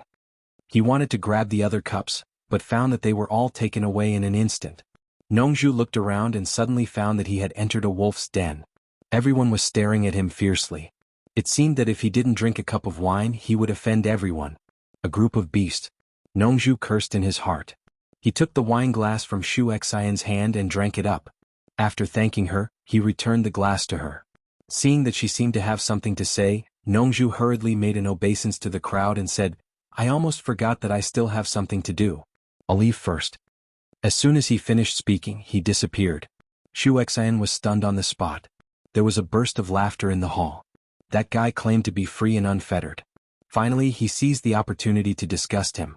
After the laughter, they found that they were surrounded by people who didn't get along well with them. Immediately, they looked around the hall coldly and found their lovers to chat with. This movement greatly touched the crowd. Just think about it, only Nongzhu, who didn't seek fame or fortune and had no desires, could be so popular. After teleporting, Nongzhu immediately flew in the direction of Dayang City. He was very depressed. If he had known that Xuanhuan was here, he wouldn't have gone to Guangguang Peak. After flying for a short distance, he heard someone shout behind him, Mr. Nongzhu, please wait a moment. Nongzhu looked back and recognized the person. It was the rising star of the Wen family of Baiwan Kingdom, Wenrui, an early divine transformation cultivator. She had seen him in the Great Light Hall just now, but she didn't have time to greet him as she was in a hurry. She stopped and asked, Wenrui, what's the matter? Are you going to Dayang City? Wenrui asked with a bow. Yes. Nongzhu asked suspiciously, what's wrong? Is there a problem? I guess that you are also going to Dayang City, so I said goodbye in advance and came to catch up with you. I want to go to Dayang City with you. Wenrui said with a smile. Then let's go together. Nongzhu said indifferently. So the two of them flew together and soared high up in the sky. Wenrui said as he flew, recently I learned that the younger generation of the Wen family had accidentally offended you. I am very grateful that you did not take it to heart. What do you mean? Nongzhu was a little puzzled by his words. Wenrui said with a smile, you don't have to hide anything for the younger generation. They have already reported everything back to Baiwan Kingdom. Since you are not going to pursue it, I will not pursue it either. Nongzhu was already flying in the clouds and his words were completely out of place, so she was completely confused. Then she heard him say, oh yes, you are staying in the embassy. Did they treat you poorly? These words were like a dose of refreshing medicine that made Nongzhu's thoughts quickly become active. She squinted her eyes and a sharp cold light flashed across them. She casually answered Wenrui, but in her heart, she snorted coldly. It seems that someone is impersonating me. This Dayang city is really strange. Not only did someone kidnap Yin Baikong's grandson, but there is also someone impersonating me. When these two things were linked together, Nongzhu was slightly startled. She thought to herself, could it be that these two things were done by that kid? Otherwise, why would that guy impersonate me out of all people? He already had a plan in his heart. If the person impersonating him in Baiwan Kingdom's embassy was really Yu Qianqiu, then there was no doubt that Yin Baikong's grandson was kidnapped by that guy. With this thought, Nongzhu could not help but look forward to it. A trace of a smirk appeared on her face. She was anxious to see if that person was really that kid. Not long after, both of them landed in Baiwan Kingdom's embassy. The sudden appearance of the two surprised the guards in the residence. Yuan did not know who they were. Fortunately, Bai knew Rui and avoided a misunderstanding. Rui felt a little strange. Why did these two juniors seem to have never seen Nongzhu before? Didn't they say that both of them had dealings with Nongzhu before? He could not help but ask, Mr. Nongzhu? Nongzhu raised his hand and stopped him from continuing. He smiled faintly and said, please take me to see Mr. Nongzhu. He and I are old friends. Rui immediately let out an ah. He did not know what he was up to. Yuan and Bai did not dare to be negligent. They immediately bowed to accept the order and led the way. The small courtyard was green and quiet. Usually no one would dare to disturb it. However, a series of footsteps broke the tranquility of the small courtyard. Zhang Peng immediately turned around and shouted, how dare you? Who dares to trespass here? Suddenly he saw two cultivators with storage bags following behind Yuan and Bai. Zhang Peng's pupils shrank slightly. He could not see through their cultivation. Nongzhu glanced at Zhang Peng and her eyes fell on the swing. There was a person lying on it. He did not even open his eyes and looked completely calm in the face of chaos. To Nongzhu's surprise, this person was not Yu Qianqiu. Yuan was about to explain when he heard Rui shout in a deep voice, who are you two? He also had a vague idea of what was going on. Who is shouting here? Yu Qianqiu slowly opened his eyes and turned his head to look. It would have been fine if he did not look, but when he did, he was shocked. He immediately jumped up from the swing and stared at Nongzhu. Nongzhu's shocked eyes gradually melted and a trace of a smile appeared on her face. Yu Qianqiu's voice, Yu Qianqiu's figure, Yu Qianqiu's cunning eyes, and the unfathomable cultivation. This guy actually disguised himself. If it were not for his jump and his voice, he would have almost deceived himself. The atmosphere was a little strange. Yuan and Bai looked at each other and were a little puzzled. The clan elder should know Mr. Nongzhu. Why did he ask this question? Did the clan elder not know Mr. Nongzhu? Clan elder. Bai said to Rui anxiously, this is Mr. Nongzhu. He pointed at Yu Qianqiu as he said this. Nonsense. How can I not know Mr. Nongzhu? If he is Mr. Nongzhu, then who is this Mr. Nongzhu? Rui pointed at Yu Qianqiu and then at Nongzhu. Even he felt a little tongue-tied when he said this. Then he pointed at Yu Qianqiu and shouted, how dare you? Who are you? How dare you pretend to be Mr. Nongzhu and deceive the Wen family? He was about to lose his temper but found that he could not see through the person's cultivation. He is Mr. Nongzhu? Yuan and Bai said in unison. The two of them quickly looked at the person in front of them. This person was more handsome than Nongzhu and he seemed to be more mature. Especially the purple-black bamboo flute on his waist, everything about him matched that of the legendary figure. The two were a little confused. Zhang Peng was also surprised and confused. He did not know what his master was up to. Nongzhu raised half of his eyebrows and walked over. He circled around Yu Qianqiu twice and looked up and down as he walked. Finally, his eyes fell on Yu Qianqiu's face. He clicked his tongue and said, you really don't want to be lonely. I haven't seen you for a long time and you are playing with disguises again. The craftsmanship is good and very realistic. Is it a human skin mask? As he said this, he reached out to pinch his face. Yu Qianqiu took out his big fan and opened it, blocking the hand that was reaching out. He frowned and reprimanded, do you have any manners? How can you touch someone's face when you meet them? Chapter 477. You don't even have the face to see others. Why do you care if they touch your face? Nongzhu chuckled.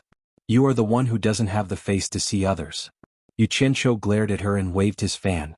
Come with me to the Moon Clan if you can. Let's see who is the one who doesn't have the face to see others. Nongzhu's smile froze on her face.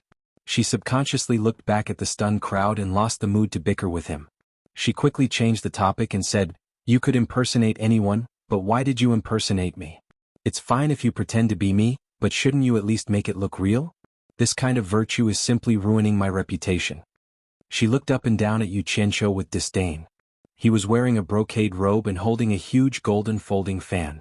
The most disgusting thing was that the golden fan was covered with a bunch of rich peonies. He looked exactly like a nouveau riche. What a joke. Pretend to be you? Who said I am pretending to be you? Xianxia refused to admit it. Nongzhu made him feel that she was his nemesis. When he was unhappy, he might call Nongzhu Senior in front of his master. Now he just called her you.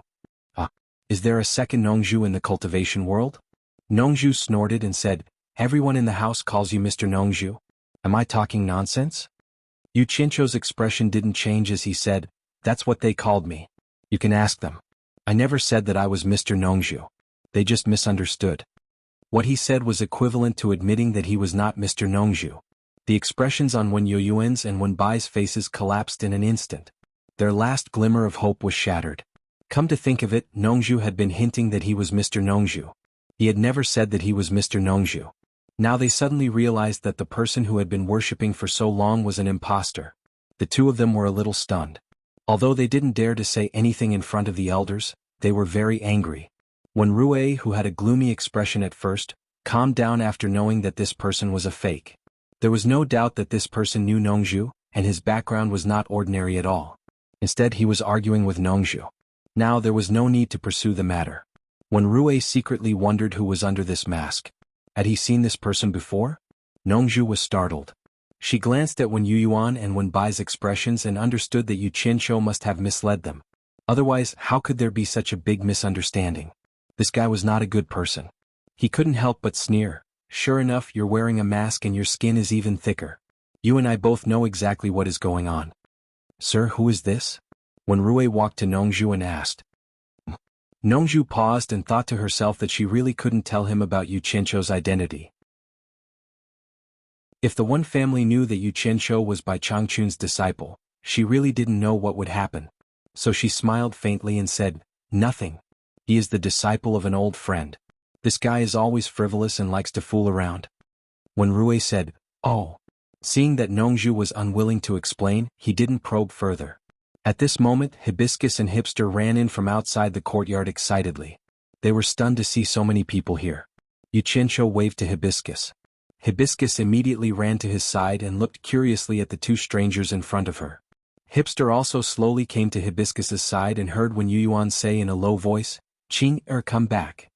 Hipster immediately realized that the atmosphere was a little strange and walked back to Wen Yuan's side in confusion. Nongzhu saw that Hibiscus and Xianxia were very close and asked in surprise, who is she? My woman. Xianxia said without hesitation. Hearing this, Nongzhu frowned slightly and no one knew what she was thinking.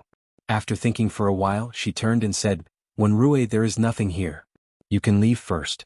I have some private matters to discuss with him. Sir, please go ahead. When Rui nodded and turned to walk as he said to the others, Follow me, I have something to ask you. When Yuan and the other two followed him silently. There was indeed no place for them to talk. After they left, Nongzhu smiled again and said happily, Xianxia, you are quite bold. I have already said that they have misunderstood. If you want to hold a grudge, I can't do anything about it. Xianxia said indifferently. Let's forget about this matter. I'm not talking about that.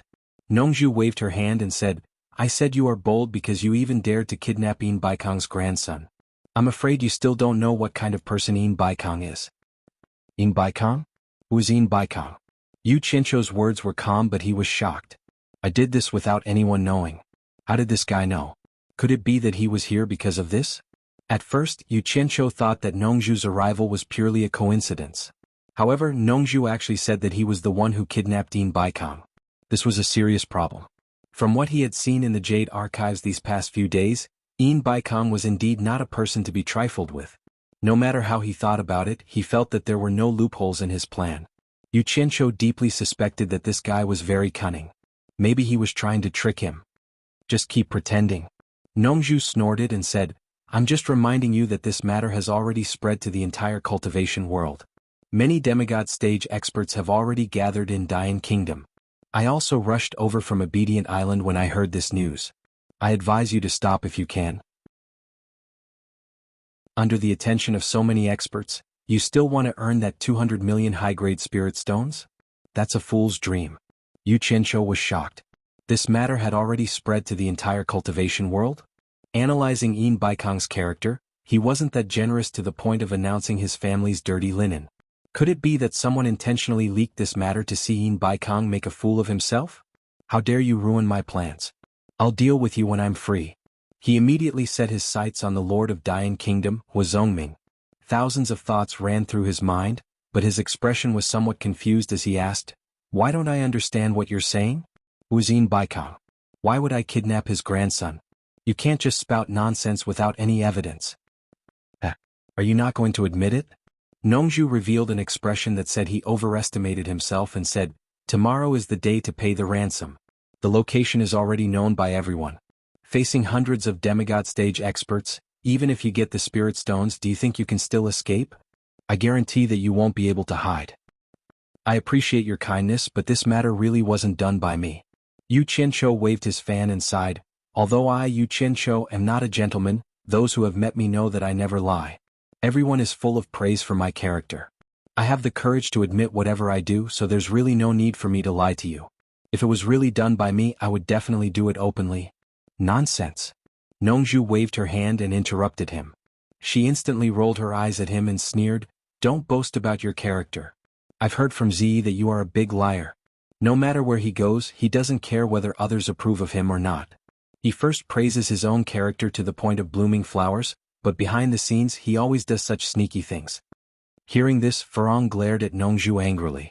How dare she talk about her man like this? Zhang Peng, who was at the side, lowered his head and pretended not to hear anything. His master's ability to lie without blinking made him feel inferior. He hesitated, not knowing if he should learn this skill or not. Xianxia gritted his teeth and said, "She follows me and I provide her with good food and drinks every day. I didn't expect that she would dare to slander me behind my back. Well, when we meet I'll teach you a lesson." Nongzhu's face instantly darkened. She sneered and said, "How do you want to teach her a lesson? Come on, tell me." A faint murderous aura spread out, and a flock of birds on the trees in the courtyard suddenly flew away in fright. In the blink of an eye, the whole courtyard became terrifyingly quiet, shrouded by an aura that made people's hearts palpitate. With just one sentence, Xianxia poked Nongzhu's reverse scale. Farong and Zhang Peng were shocked. They had never encountered such a majestic and terrifying aura. Only now did they realize how terrifying the person in front of them was. Xianxia was slightly stunned. He immediately thought of the scene when Nongzhu risked her life to save Ziyi in Shentian Island. He secretly cursed his bad luck. Why bother with this pair of father and daughter? He just needed to make his own fortune. With a plan in mind, he snorted and said, "Of course I'll teach her a lesson. It's impossible for me to teach her animal play. Want to learn? You can either figure it out yourself or let her find my master herself." He seemed to be unwilling to admit defeat, but only he knew that he had already admitted defeat. Farong and Zhang Peng were attracted by the master he mentioned. Nongzhu's face instantly brightened up, and her mouth turned into a semicircle. The threatening murderous aura in the courtyard just now disappeared in a blink of an eye. He nodded and said, "This is the matter of you juniors. I won't interfere." His expression became much more relaxed. He was a veteran in the field of love. He already felt that Ziyi had developed a kind of dependence on Xianxia. If this dependence was allowed to develop, it would be out of control. The only way was to nip it in the bud. In fact, he also understood that it was impossible to keep his daughter by his side forever. The key was that as a father, he only wanted to find a reliable person for his daughter. This request was not too much. Nongzhu also seriously considered and observed Xianxia, but she found that this guy was too adventurous.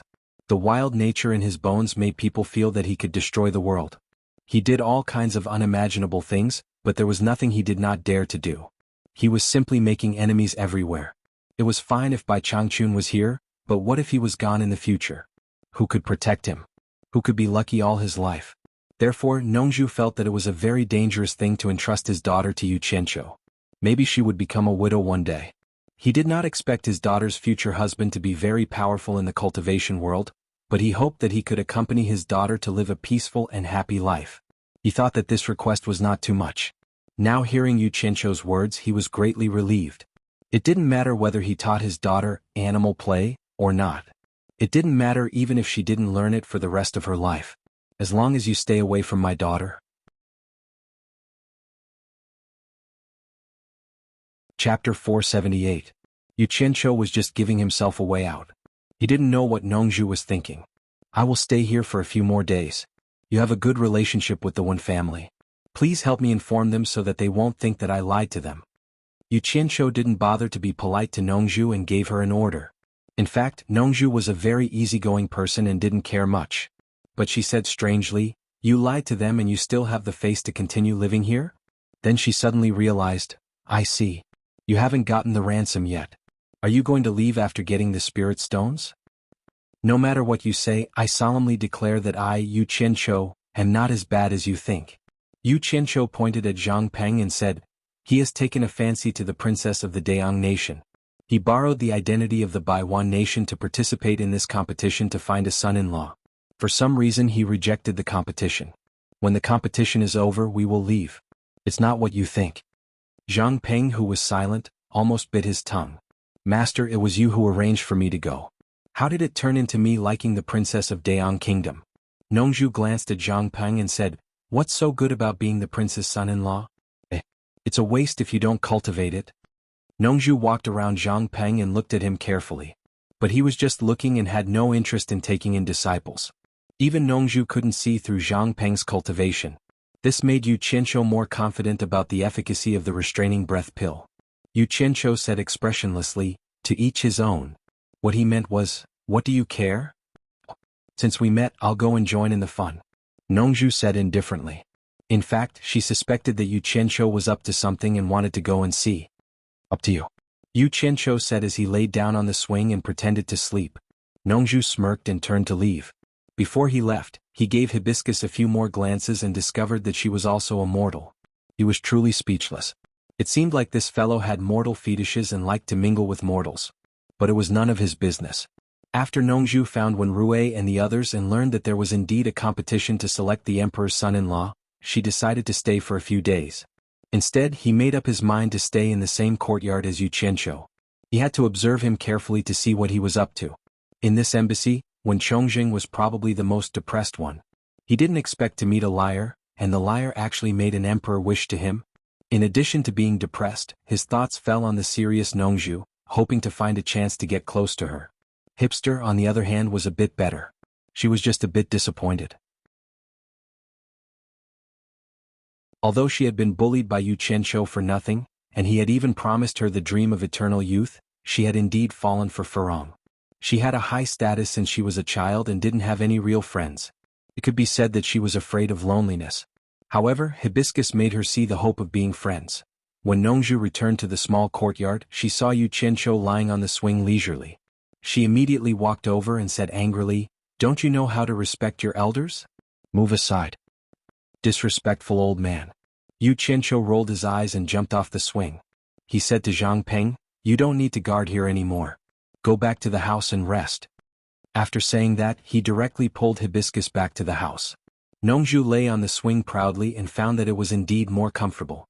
He immediately made a decision in his heart. After returning to the South Sea purple bamboo forest, he would also get this thing. Although he seemed to be lying on the swing with his eyes closed, in fact, his divine sense had already enveloped the entire small courtyard. Tomorrow was the day to pay the ransom. Now, even if a master at the last stage of soul transformation broke in, he would not be able to escape from his divine sense. He wanted to see how this fellow could sneak out.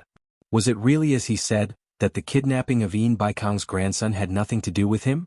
However, he kept watch until the sky turned dark, and the three of them did not come out. Nongzhu was slightly alert, and his divine sense quickly invaded the room to check. However, what he saw made Nongzhu's face turn red. This damned fellow was actually making love with that woman. He quickly withdrew his divine sense and looked into Zhang Peng's room. When he found that Zhang Peng was also there, he felt at ease and closed his eyes, quietly controlling the entire courtyard. The next day in the sky above Dayang City, a series of rapid flying sounds could be heard. All the targets were gathered at a certain place outside the city. The entire city's residents did not know what was going on. Only the cultivators knew that these were people with extremely high cultivation levels flying across the sky. Nongzhu squinted and looked at the sky. He really wanted to fly into the sky to watch the show, but he gritted his teeth and decided to watch Xianxia to death. He did not believe that this matter had nothing to do with Xianxia. His divine sense quickly swept across Xianxia's room. A man and a woman were still sleeping soundly on the bed. It seemed that they had overindulged in debauchery. As time passed, Nongzhu was as anxious as ants scratching his heart. Such a big show was not far from the city, but he could not see it. Of course it was not far for him, but for ordinary people, it would take them half a day to get there. At this time, when Rue entered the courtyard and came to the swing, he bowed slightly and said, "Sir, it's almost time. Why don't we go together?" No, I want to keep an eye on this guy," Nongzhu deliberately shouted. He wanted to tell Xianxia clearly that as long as he was here today, Xianxia had to tell the truth, and there was no way he could sneak away. When Rue was a little confused. Since he came all the way here, didn't he want to see how this matter would end? Why didn't he go? Nongzhu's seniority was higher than him, so when Rue could not say anything more, he immediately cupped his hands and said, "Then when Rue will go and have a look first. If there is any result, I will tell you when I come back." As soon as he finished his words, there was another whistling sound in the sky. He looked up and immediately flew away. As soon as when Rue left, Nongzhu quickly checked the room again. The woman had already gotten up and was dressing up at the dressing table, while Xianxia was still sleeping soundly on the bed. Nongzhu immediately transmitted a message to him, "Boy, you have slept for almost a whole day. Don't you want to go out and exercise?" Who knew that Xianxia's eyes would open wide and he would raise his head and shout, "Why are you so noisy? You peeping Tom, have you never seen a man sleeping with a woman?" His voice was so loud that everyone in the embassy could probably hear him. "Good, you dare to be rude to me. Let me tell you, as long as I am here today, don't even think about leaving this courtyard." Nongzhu sneered and transmitted a message to him. Her divine sense controlled the whole courtyard tightly. Dozens of miles west of Dayang City, there was a desolate valley deep in the mountains. It was originally a desolate place, but today there were probably thousands of people gathered around the valley. At first there were some people hiding, afraid that they would ruin Yin Baikong's plan. Later on more and more people gathered. In the end, everyone stood out openly. Mountain peaks, treetops, cliffs and other places were filled with people. It was simply overcrowded. The law does not punish the masses. Everyone believed that no matter how arrogant Yin Baikong was, he would not make everyone his enemy, right? Hundreds of soul-severing stage cultivators hovering in the air looked at each other speechlessly after seeing the situation below. With so many people guarding here, would the kidnappers still dare to come for the ransom? Moreover, looking at the situation around them, it seemed that there were still people rushing over. The instigators, Hua Zongming and the other 5 exchanged glances. It seemed that the news had spread far and wide. They did not expect that besides the soul-severing stage cultivators, there were still so many people who dared to come and watch Yin Baikong. Not long after, a sharp whistling sound pierced through the air. Before anyone could react, the black-robed, white-haired Yin Baikong had already appeared in front of everyone. Such a fast speed had indeed shocked everyone. They all secretly thought that a soul-severing late-stage expert was indeed extraordinary. He was indeed not someone that ordinary experts could compare to. Yin Baikong's cold eyes swept across the surroundings. His expression was truly not good, especially when he saw the group of people below. His face twitched uncontrollably. They simply did not know the meaning of death. Their cultivation was not that great, yet they dared to come and join in the fun. Yin Baikong immediately laughed evilly and said, "Everyone really gave me face. I will remember this face." His gaze was like a sharp blade, causing the people below to lower their heads. None of the people below dared to look directly at him. From the meaning behind his words, it was clear that he wanted to remember the faces of those who came to join in the fun and find an opportunity to take revenge. However, no matter how high Yin Baikong's cultivation was, it was impossible for him to remember the faces of so many people below. It was even more impossible for him to take revenge on them one by one. After all, not everyone was a rogue cultivator. Most of them had the backing of the cultivation world of various countries. They were not people that he could casually take revenge on just because he wanted to. His words were indeed a bit more threatening. Seeing the group of people below lower their heads because of his words, Yin Baikong finally felt a bit more comfortable in his heart. He found a bit of a sense of superiority. He looked around and waited for the kidnappers to appear. However, he was immediately stunned. He also had the same doubts as everyone else. With so many people gathered here, would the kidnappers really appear? Wouldn't they be a bit too daring? Yin Baikong even suspected that his grandson was already dead. It was purely the kidnappers who wanted to embarrass him and deliberately make fun of him. Just as his expression was uncertain, a loud rumble suddenly came from the valley. Everyone was slightly startled and quickly looked over. At the foot of the valley, on the side of the mountain wall that was originally intact, a 2-meter square stone slab suddenly fell down. A cave suddenly appeared in front of everyone's eyes. Hey, look, there seems to be some words on that stone slab. A soul formation stage cultivator in the sky suddenly pointed at the stone slab and said. Everyone looked at it with rapt attention. Sure enough, there seemed to be words on the stone slab. However, everyone was standing too high and the words were too small so they couldn't see clearly. Yin Baikong, who was in the sky, instantly disappeared. In the blink of an eye, he was already standing in front of the cave in front of the mountain wall. Without hesitation, he quickly released his divine sense into the cave. This cave was obviously newly dug. It wasn't deep, only about 20 meters. However, there was a turn in the middle so people couldn't see the bottom at a glance. But for a soul formation stage cultivator, this wasn't a problem at all. With a casual sweep of his divine sense, he was able to clearly see the situation inside. Yin Baikong frowned. There was nothing in this cave. It was empty. His gaze quickly fell on the stone slab beside him and checked the contents on it. The group of soul formation stage cultivators had already lowered their altitude in the air until they could see clearly. Many of them softly said, Yin Baikong, if you don't want to deliberately kill your grandson, don't rush into the cave. Obediently stand outside the cave and throw the spirit stones I want into the innermost part. With your cultivation, it shouldn't be a difficult task. As long as the number isn't wrong, you can immediately see your lively and unharmed grandson. The surrounding cultivators didn't dare to approach. They also didn't know what was written on it. The group of soul formation stage cultivators looked at each other in dismay. They didn't know whether to laugh or cry. Not only was this kidnapper bold, but he was also very experienced and professional. It didn't seem like this was his first time doing something like this. They then looked at Yin Baikong and shook their heads speechlessly.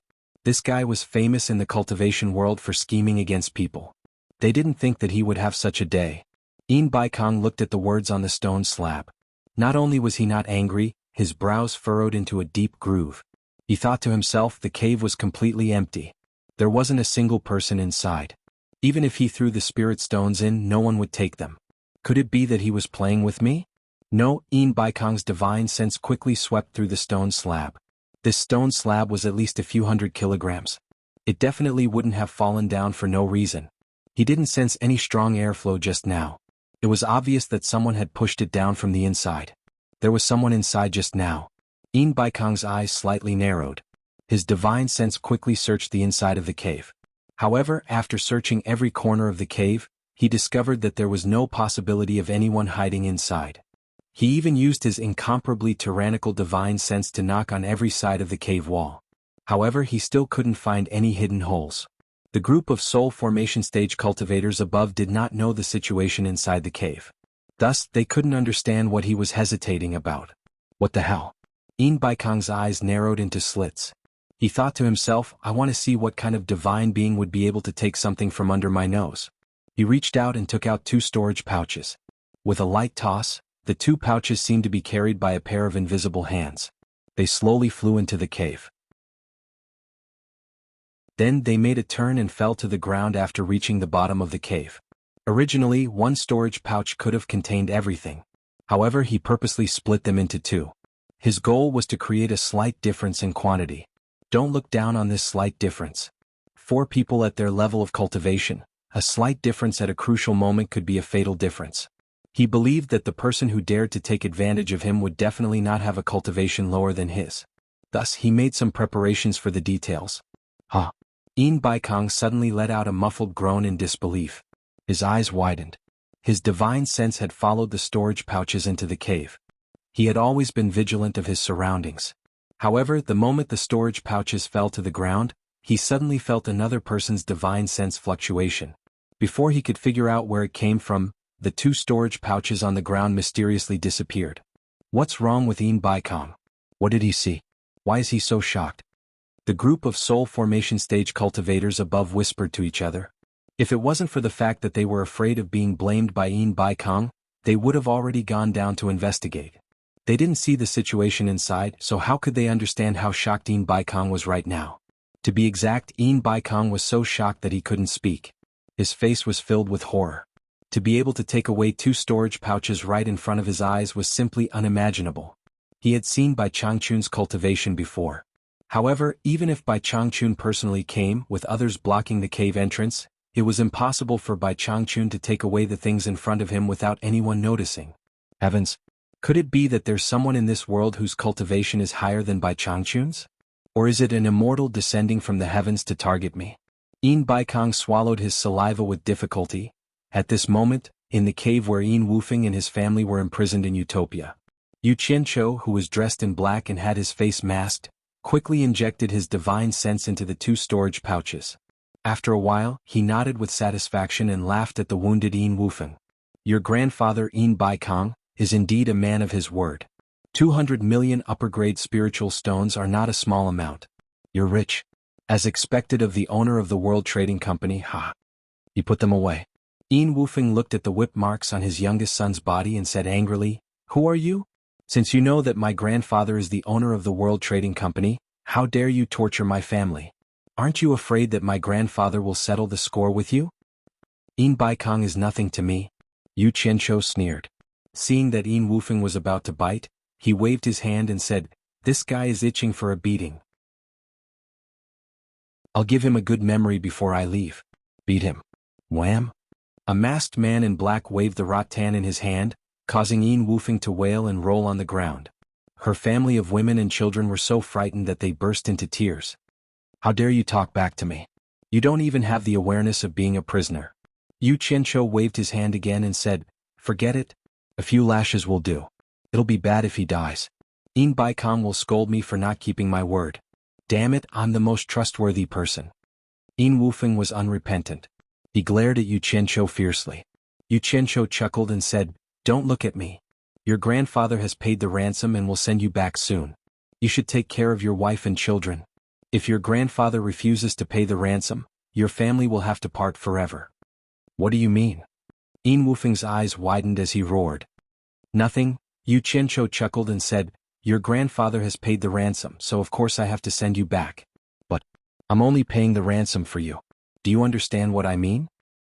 "Despicable. Shameless." Yin Wufeng roared, "You said you'll let my family go once you get the ransom. You're not keeping your word." Yu Qianqiu's gaze turned cold as he waved his hand lightly. Wham!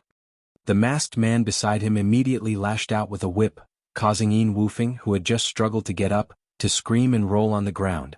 "I've always been a man of my word. I'm a man of my word and I'm a man of my word."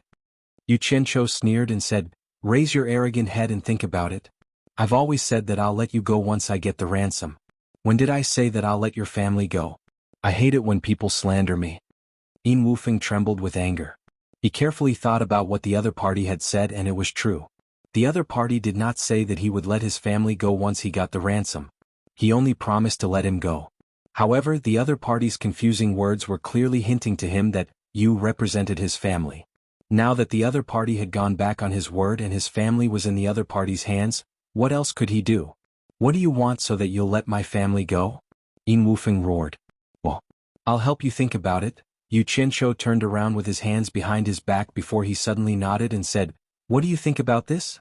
I'll send you back first and you can ask your grandfather for another 100 million upper-grade spiritual stones as ransom. Once I get the money, I'll immediately let your family go." Yin Wufeng was completely speechless as he stared at Yu Qianqiu. Yu Qianqiu sighed and said, "Don't look at me with such resentment. This price is already very fair. Think about it, you're worth 200 million upper-grade spiritual stones. Don't tell me that all your wives and children aren't even worth 100 million to you. Will you go back on your word when the time comes?" Yin Wufeng gritted his teeth and spat out word by word. Yu Qianqiu waved his hand and said, "No, no. Listen carefully this time. As long as I get another 100 million superior grade spirit stones as ransom, I guarantee that I will return your entire family to you safe and sound, allowing you to reunite with your family." "All right, I promise you." Yin Wufeng gritted his teeth and said, "But I also have a favor to ask of you. I hope you can promise me." Yu Qianqiu was slightly stunned and said, "Tell me first and see if I can do it. I won't go back on my word. Perhaps I won't be able to get 100 million upper-grade spiritual stones in a short period of time, but I'll get it sooner or later. Yin Wufeng turned to look at his wife and children behind him and said, "I beg you to give me some time." Yu Qianzhou looked at him with a burning gaze and sighed in his heart. At least he's a man with a conscience. He's not as bad as Yin Baikong was described in the Jade Archive. But I'm not bad either. I've only given you some physical pain and a little shock. I didn't do anything to you and I haven't taken any of your lives yet. He remembered that in order to use the captured cultivators to scare this family, he had already killed them. Yu Qianzhou coughed and walked over to Yin Wufeng. He squatted down and patted Yin Wufeng's shoulder and said, "Don't blame me. Your grandfather, Yin Baikong, did something even worse than me. I'm only doing this to seek justice for those who died. I'll agree to your request, but I'll only give you 10 days. I won't wait after that." Yin Wufeng nodded silently. Yu Qianzhou smiled and told him a few things to note when handing over the ransom. Then he placed a finger on Yin Wufeng's neck and knocked him out. Then he grabbed him and carried him out of the cave. The women and children in the cave immediately cried non-stop, as if they were going to be separated by life and death. Little did they know that Yu Qianzhou had already made up his mind. Even if he couldn't get a single spiritual stone, he would still release them when the time came. On the other side, Yin Baikong saw that the 2 storage pouches had disappeared for a long time, but the other party still hadn't handed over the hostages. He subconsciously thought that he had been fooled. He was trembling with anger, but there was nothing he could do. It was his fault for not even noticing the other party's men. It was simply embarrassing if word got out.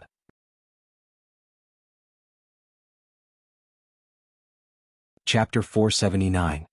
His hands that were crossed over his abdomen slowly opened up, and his 10 fingers slowly opened up into claws. A faintly discernible qi began to circulate between his fingers, gathering into a faint light.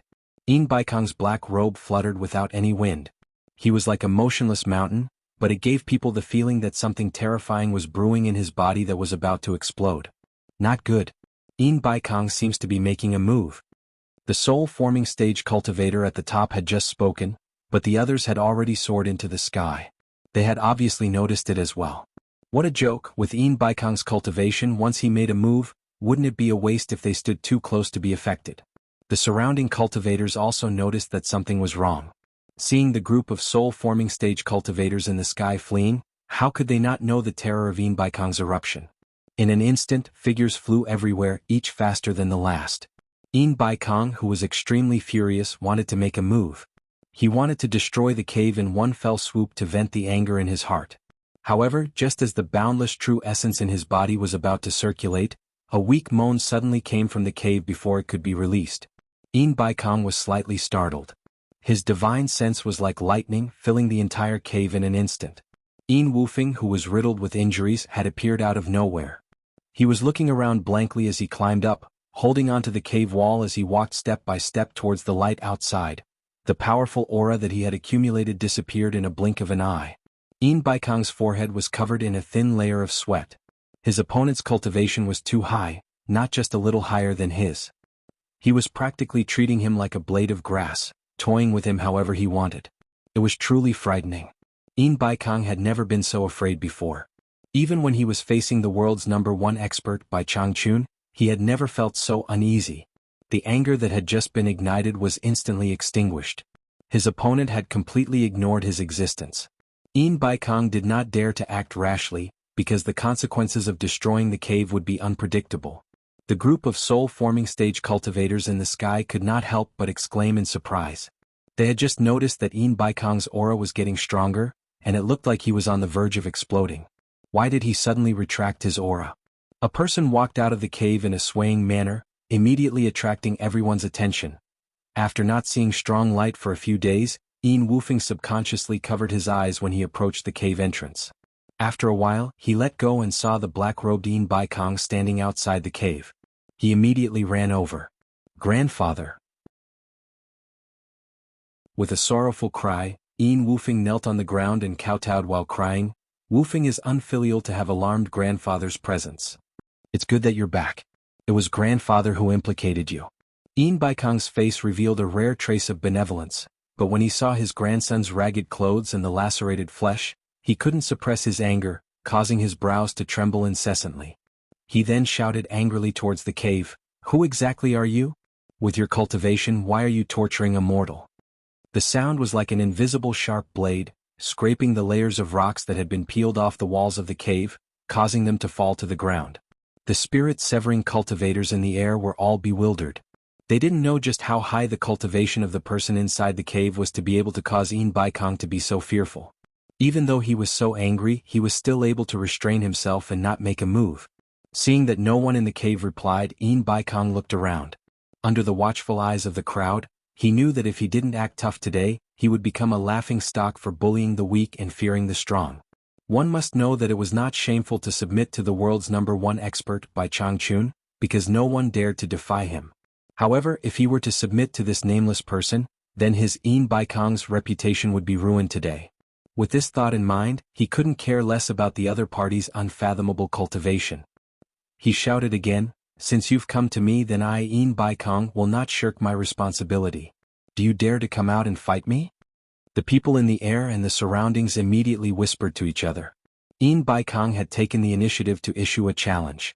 The show that everyone had been looking forward to was finally about to happen. It had been a long time since they saw a spirit-severing expert make a move. However, after waiting for a long time, the thing that everyone was looking forward to did not happen.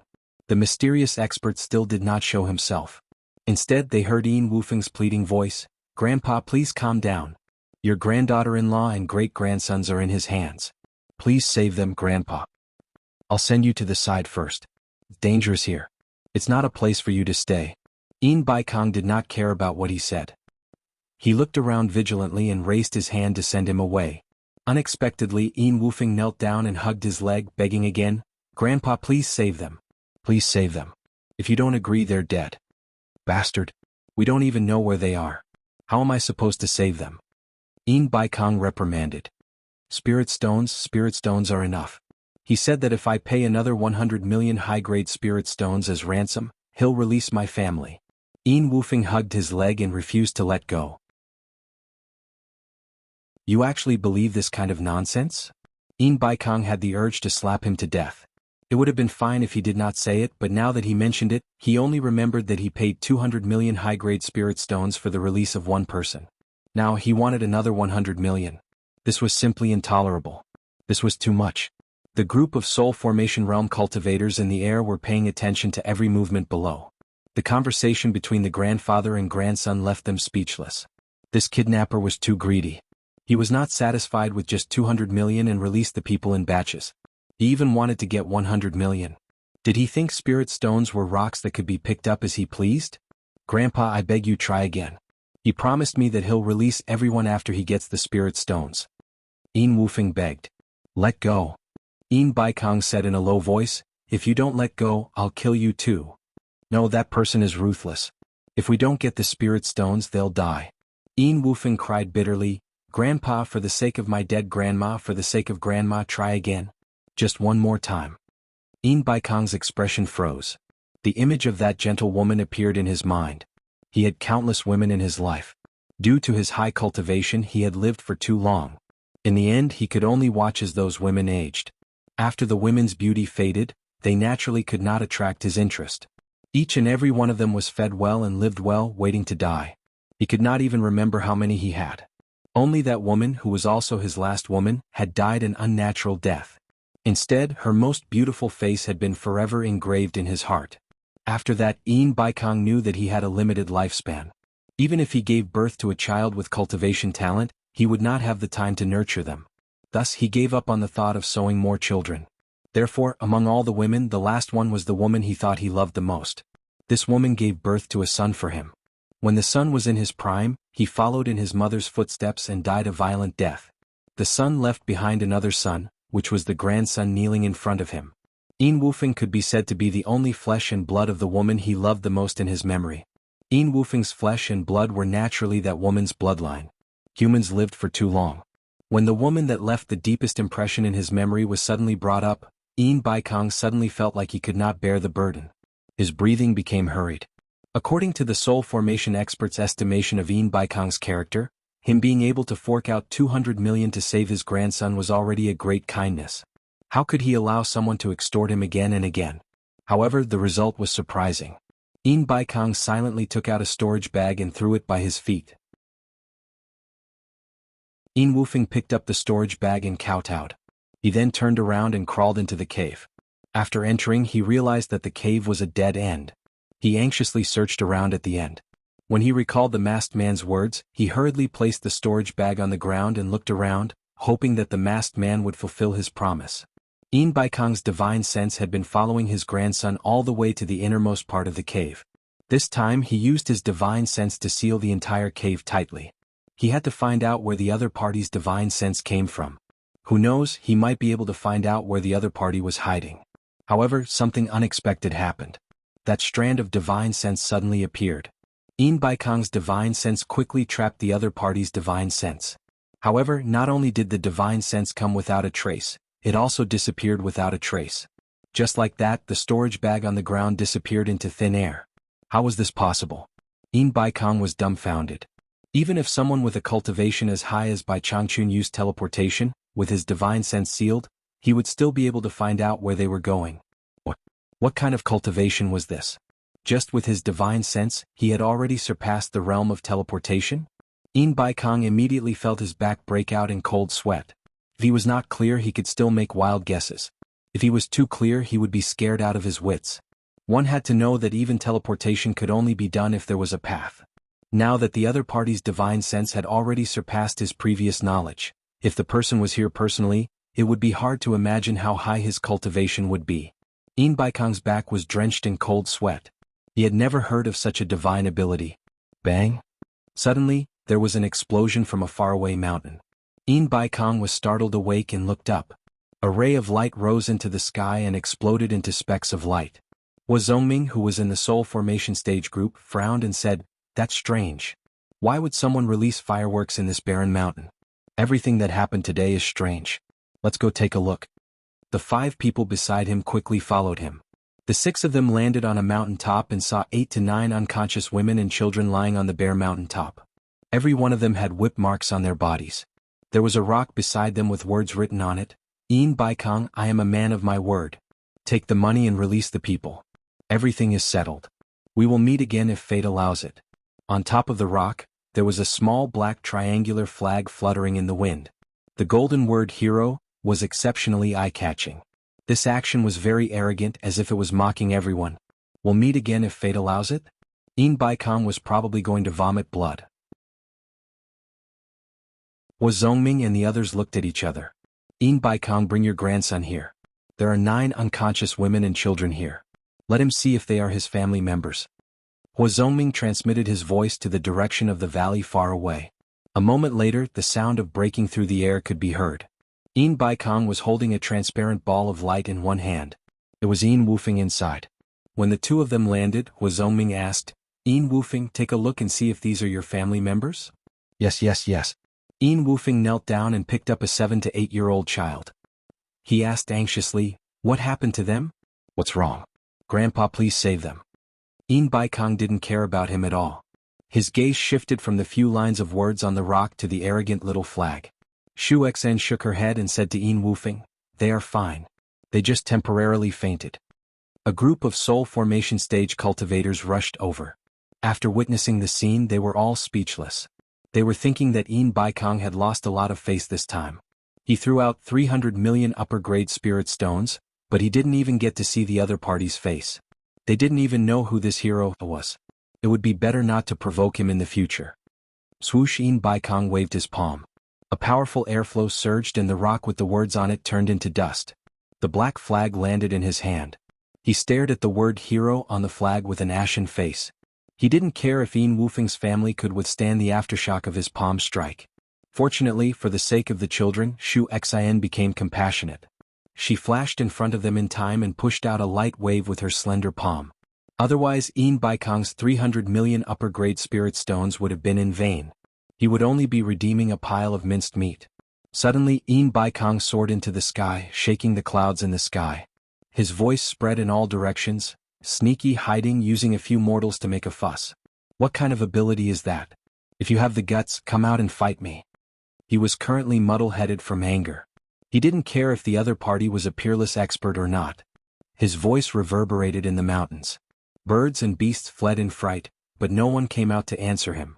Everyone looked at each other and thought, maybe the kidnapper has already left. Ah! Yin Baikong let out a long angry roar. His figure suddenly rose and fell like a black shadow, shooting between heaven and earth. In an instant, an earth-shattering rumble resounded, causing the earth to tremble. Yin Baikong's figure crashed into 6 towering mountains in a row. The 6 connected mountains were flattened in a split second. The mountain springs were still and the streams were nowhere to be seen. In the blink of an eye, they were covered by the soil that filled the mountain ravines, forming a vast flat land. The surrounding mountains were also affected. The towering trees were like helpless withered grass, uprooted by the strong airflow and flying in all directions. A perfectly good old forest in the mountains was forcefully changed in an instant. The spirit-severing experts also released their protective qi to defend themselves. Hua Zongming naturally wouldn't let anything happen to Yin Wufeng. If this crazy guy turned around and found an excuse to cause trouble, it would be troublesome. He immediately formed a circle with the other 5 to protect the family. Although everyone was shocked by this spirit-severing expert's power, they weren't too surprised.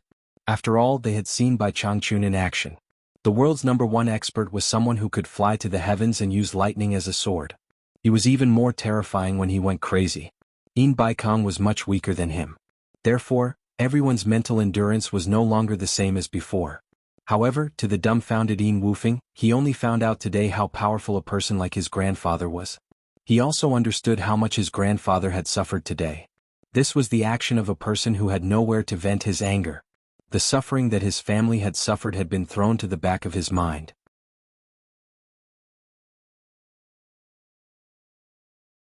Chapter 480. Yin Baikong had caused such a huge commotion that the entire Deyang city could clearly feel the tremors. The commoners were in a state of panic, not knowing what had happened. Nongzhu, who was lying on the swing, suddenly appeared a few meters away from the swing. With a solemn expression, she stared at the direction of the source of the tremors and murmured, "Could it be that Yin Baikong and the kidnappers fought?" To be able to cause such a commotion while fighting with Yin Baikong, the cultivation of the kidnappers must not be ordinary. Just as she was hesitating whether or not she should go and take a look, she realized that the direction had become peaceful again. She couldn't help but mutter to herself in surprise, "The winner has been decided so quickly?" With a creak, the closed door was opened. Yu Qianzhou ran out with his upper body naked. He shouted at the direction of the tremors, "Who is it? Who is it? Did you have nothing better to do? Causing such a huge commotion, can't you let me sleep?" He stared at Nongzhu for a while, then rolled his eyes. With a pa sound, he closed the door and retreated back into the room. Nongzhu was stunned and speechless. He was very sure that this brat had been staying in the room the whole time. If that was the case, it was indeed his judgment that was wrong. The kidnapping of Yin Baikong's grandson was really not done by this brat. Yu Qianzhou happily returned to the room. He hugged Furong, who was also smiling, and started to fondle her. He took advantage of her, causing her to pant and pant. As a result, Yu Qianzhou's beastly nature erupted. He directly pushed Furong onto the bed, and the two of them started to make love again. Nongzhu's divine sense went in to take a glance, then immediately retracted it as if she was escaping. She spat on the ground and cursed, "This brat is really a breeding pig. He has already done it several times since yesterday. Isn't he afraid that his life will be shortened?" How could he know that Yu Qianzhou knew that although he was a playboy, he would not be a pervert? He would definitely not watch others do such things. The reason why he hid in the room and fought with the hibiscus demon was to prevent Nongzhu's divine sense from invading the room and monitoring him, so that he could seize the opportunity to escape. In fact, when Hibiscus got out of bed to dress up, he had already left. The person lying on the bed was just a person he had found from Utopia who had a similar figure and was wearing the same mask to pretend to be asleep. His goal was to prove that he had always been present. Taking advantage of this gap, he successfully completed his task. As soon as he returned, he immediately ran out and shouted to prove that he was still alive. Looking at Nongzhu's dumbfounded look, it was obvious that he had been fooled by her. He was happy in his heart, and there was a beautiful woman beside him. Naturally, he wanted to have a good time. After a long time, Yu Qianzhou, who was in a good mood, opened the door and walked out dressed like a playboy. Nongzhu glanced at him and snorted, "Inhumane thing."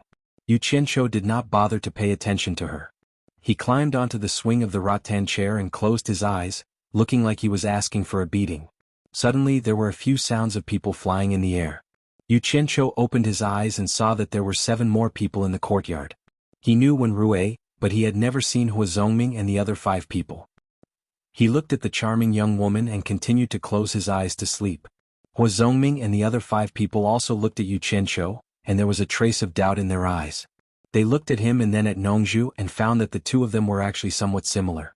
Thinking of Nongzhu's playboy behavior in the past, it was very suspicious. "Is this your son?" Xuxin asked Nongzhu with a bitter expression. Nongzhu was stunned. She was quite shocked by this question. When she came to her senses, she pointed at Yu Qianqiu, whose eyes were wide open, and said, "Him? Is he my son? How is it possible? Is he worthy of being my son? Damn it." Yu Qianqiu jumped high on the spot and almost directly bounced off the swing. He pointed at Nongzhu and shouted, "Old thing, what are you talking about? Do you want to fight?" Then he scolded Xuxin, "Who are you, crazy woman? Nonsense. Why do you have the same character as this old thing?" Xuxin was stunned. Unexpectedly, she was not angry after being scolded. There was a touch of shyness on her face and she stared at Nongzhu blankly. It seemed that the sentence, "Why do you have the same character as this old thing?" was very much what she wanted. If Yu Qianqiu said that they were like husband and wife, Xuxin would be even happier. "You brat, do you want to die?" Nongzhu rolled up her sleeves and looked at him fiercely. "You can try. As long as you can't kill me, I will burn your purple bamboo forest in the South Sea to ashes tomorrow." Yu Qianqiu opened the big fan with a swish, and a large group of rich and noble peonies was very dazzling. "You really don't know the immensity of heaven and earth." Before Nongzhu finished his words, Xuxin had already grabbed his sleeve and said softly, "Forget it. Why do you care about young people?" Being touched by her, Nongzhu immediately lost his temper and subconsciously withdrew his hand. Seeing this, Yu Qianqiu's eyes lit up and he thought to himself, "There is adultery. There is adultery." He waved the fan in his hand even more loudly. After hearing the conversation between the two, Hua Zongming and others looked at Yu Qianqiu in confusion. This brat dared to say that he would burn the purple bamboo forest in the South Sea. Obviously he was also a cultivator. After a closer look, they found that they could not see through Yu Qianqiu's cultivation. They were suddenly shocked. When did such a master appear in the cultivation world? Why hadn't they seen him before? Hua Zongming asked Nongzhu in confusion. "Who is this young man? He looks unfamiliar. Why haven't I seen him before?" Nongzhu sneered and said, "Why are you surprised? Don't be fooled by this brat's illusion. This guy is so talented that no matter how high your cultivation is, you can't see through his cultivation. In fact, he is only at the Yuanying realm." Hua Zongming and others said, "Oh," and showed an expression of understanding. However, the doubt on their faces did not decrease. Just imagine, a cultivator at the Yuanying realm dared to talk to Nongzhu like this. He must have a powerful background. Humph. Yu Qianqiu snorted coldly and showed Nongzhu a look that said, "You dare to expose me? Just wait and see." Nongzhu was naturally not afraid of his threat. She turned to them and asked, "Why are you here? Is there anything I can do for you?" Hua Zongming and others almost looked at Xuxin at the same time. She did not say that she wanted to come and see. Why would a group of masters at the Huashan realm come here? When Rui was also aware of this. He immediately cupped his hands and said with a smile, "I invited you to come and have a seat." Nongzhu followed their eyes and looked at Xuxin. She suddenly understood in her heart, but she pretended to know nothing. The atmosphere became a little strange. Yu Qianqiu looked at Nongzhu and Xuxin and snorted coldly as if he knew everything. At this time, Furong walked out of the room quietly. She bowed slightly to them and pulled Yu Qianqiu, saying, "Yu Qianqiu, why didn't Wenqing come? Shall I go and find her?" Yu Qianqiu frowned and thought, "My fake identity has been exposed. She may not play with you anymore." Just as he opened his mouth to speak, he suddenly saw an old man opposite him shout at Furong, "What did you call him just now?" The 3 words, Yu Qianqiu, immediately made everyone's eyes focus on Yu Qianqiu. Furong's eyes immediately became a little flustered. Yu Qianqiu cursed inwardly. This last probably didn't turn around for a moment and accidentally called out. Nongzhu's expression also changed slightly. The person who shouted was Yan Ji from the Xiushui kingdom. Ziyi had told him that Yu Qianqiu had killed 2 foreign cultivators with the surname Yan in the 100 Flowers Valley. He knew that they were this old man's disciples. This was a big problem. "Speak." Yan Ji shouted again. Nongzhu stood between them and smiled awkwardly. "Don't be impulsive. Let's talk it out." He was mainly responsible for this. If he hadn't come here, these soul formation cultivators wouldn't have come here. Otherwise, Yu Qianqiu's identity wouldn't have been exposed. Yu Qianqiu closed the fan in his hand and gently held Furong's hand, saying with a smile, "It's okay here. You go back to the room first." "I didn't mean it." Furong lowered her head and said, "I know. You go back first. Be a good girl." Yu Qianqiu smiled lightly. Seeing that he was fine, Furong felt much more at ease. She nodded and went back obediently. Zhang Ping, who came after hearing the noise, also retreated to protect Furong at his signal. Yu Qianqiu stared at Yanji and asked, "Who are you? What right do you have to yell at my people?" Yanji narrowed his eyes and said in a deep voice, "I'm Yanji, a middle-stage soul formation cultivator from the Xiaoshui kingdom. That girl just called you Yu Qianqiu. Are you Yu Qianqiu from the wuxia cultivation world?" Yu Qianqiu put away the fan in his hand and rubbed off the human skin mask on his face. He threw it into his storage pouch and said expressionlessly, "I am Yu Qianqiu. My name is Yu Qianqiu. Is there a problem?" Since his identity had been exposed, he didn't need to wear the human skin mask anymore. They all looked at Nongzhu. They all knew that when Nongzhu's disciple, Ziyi, was in the wuxia cultivation world, she hung out with this Yu Qianqiu. No wonder Nongzhu was with a nascent soul stage cultivator. They were old acquaintances.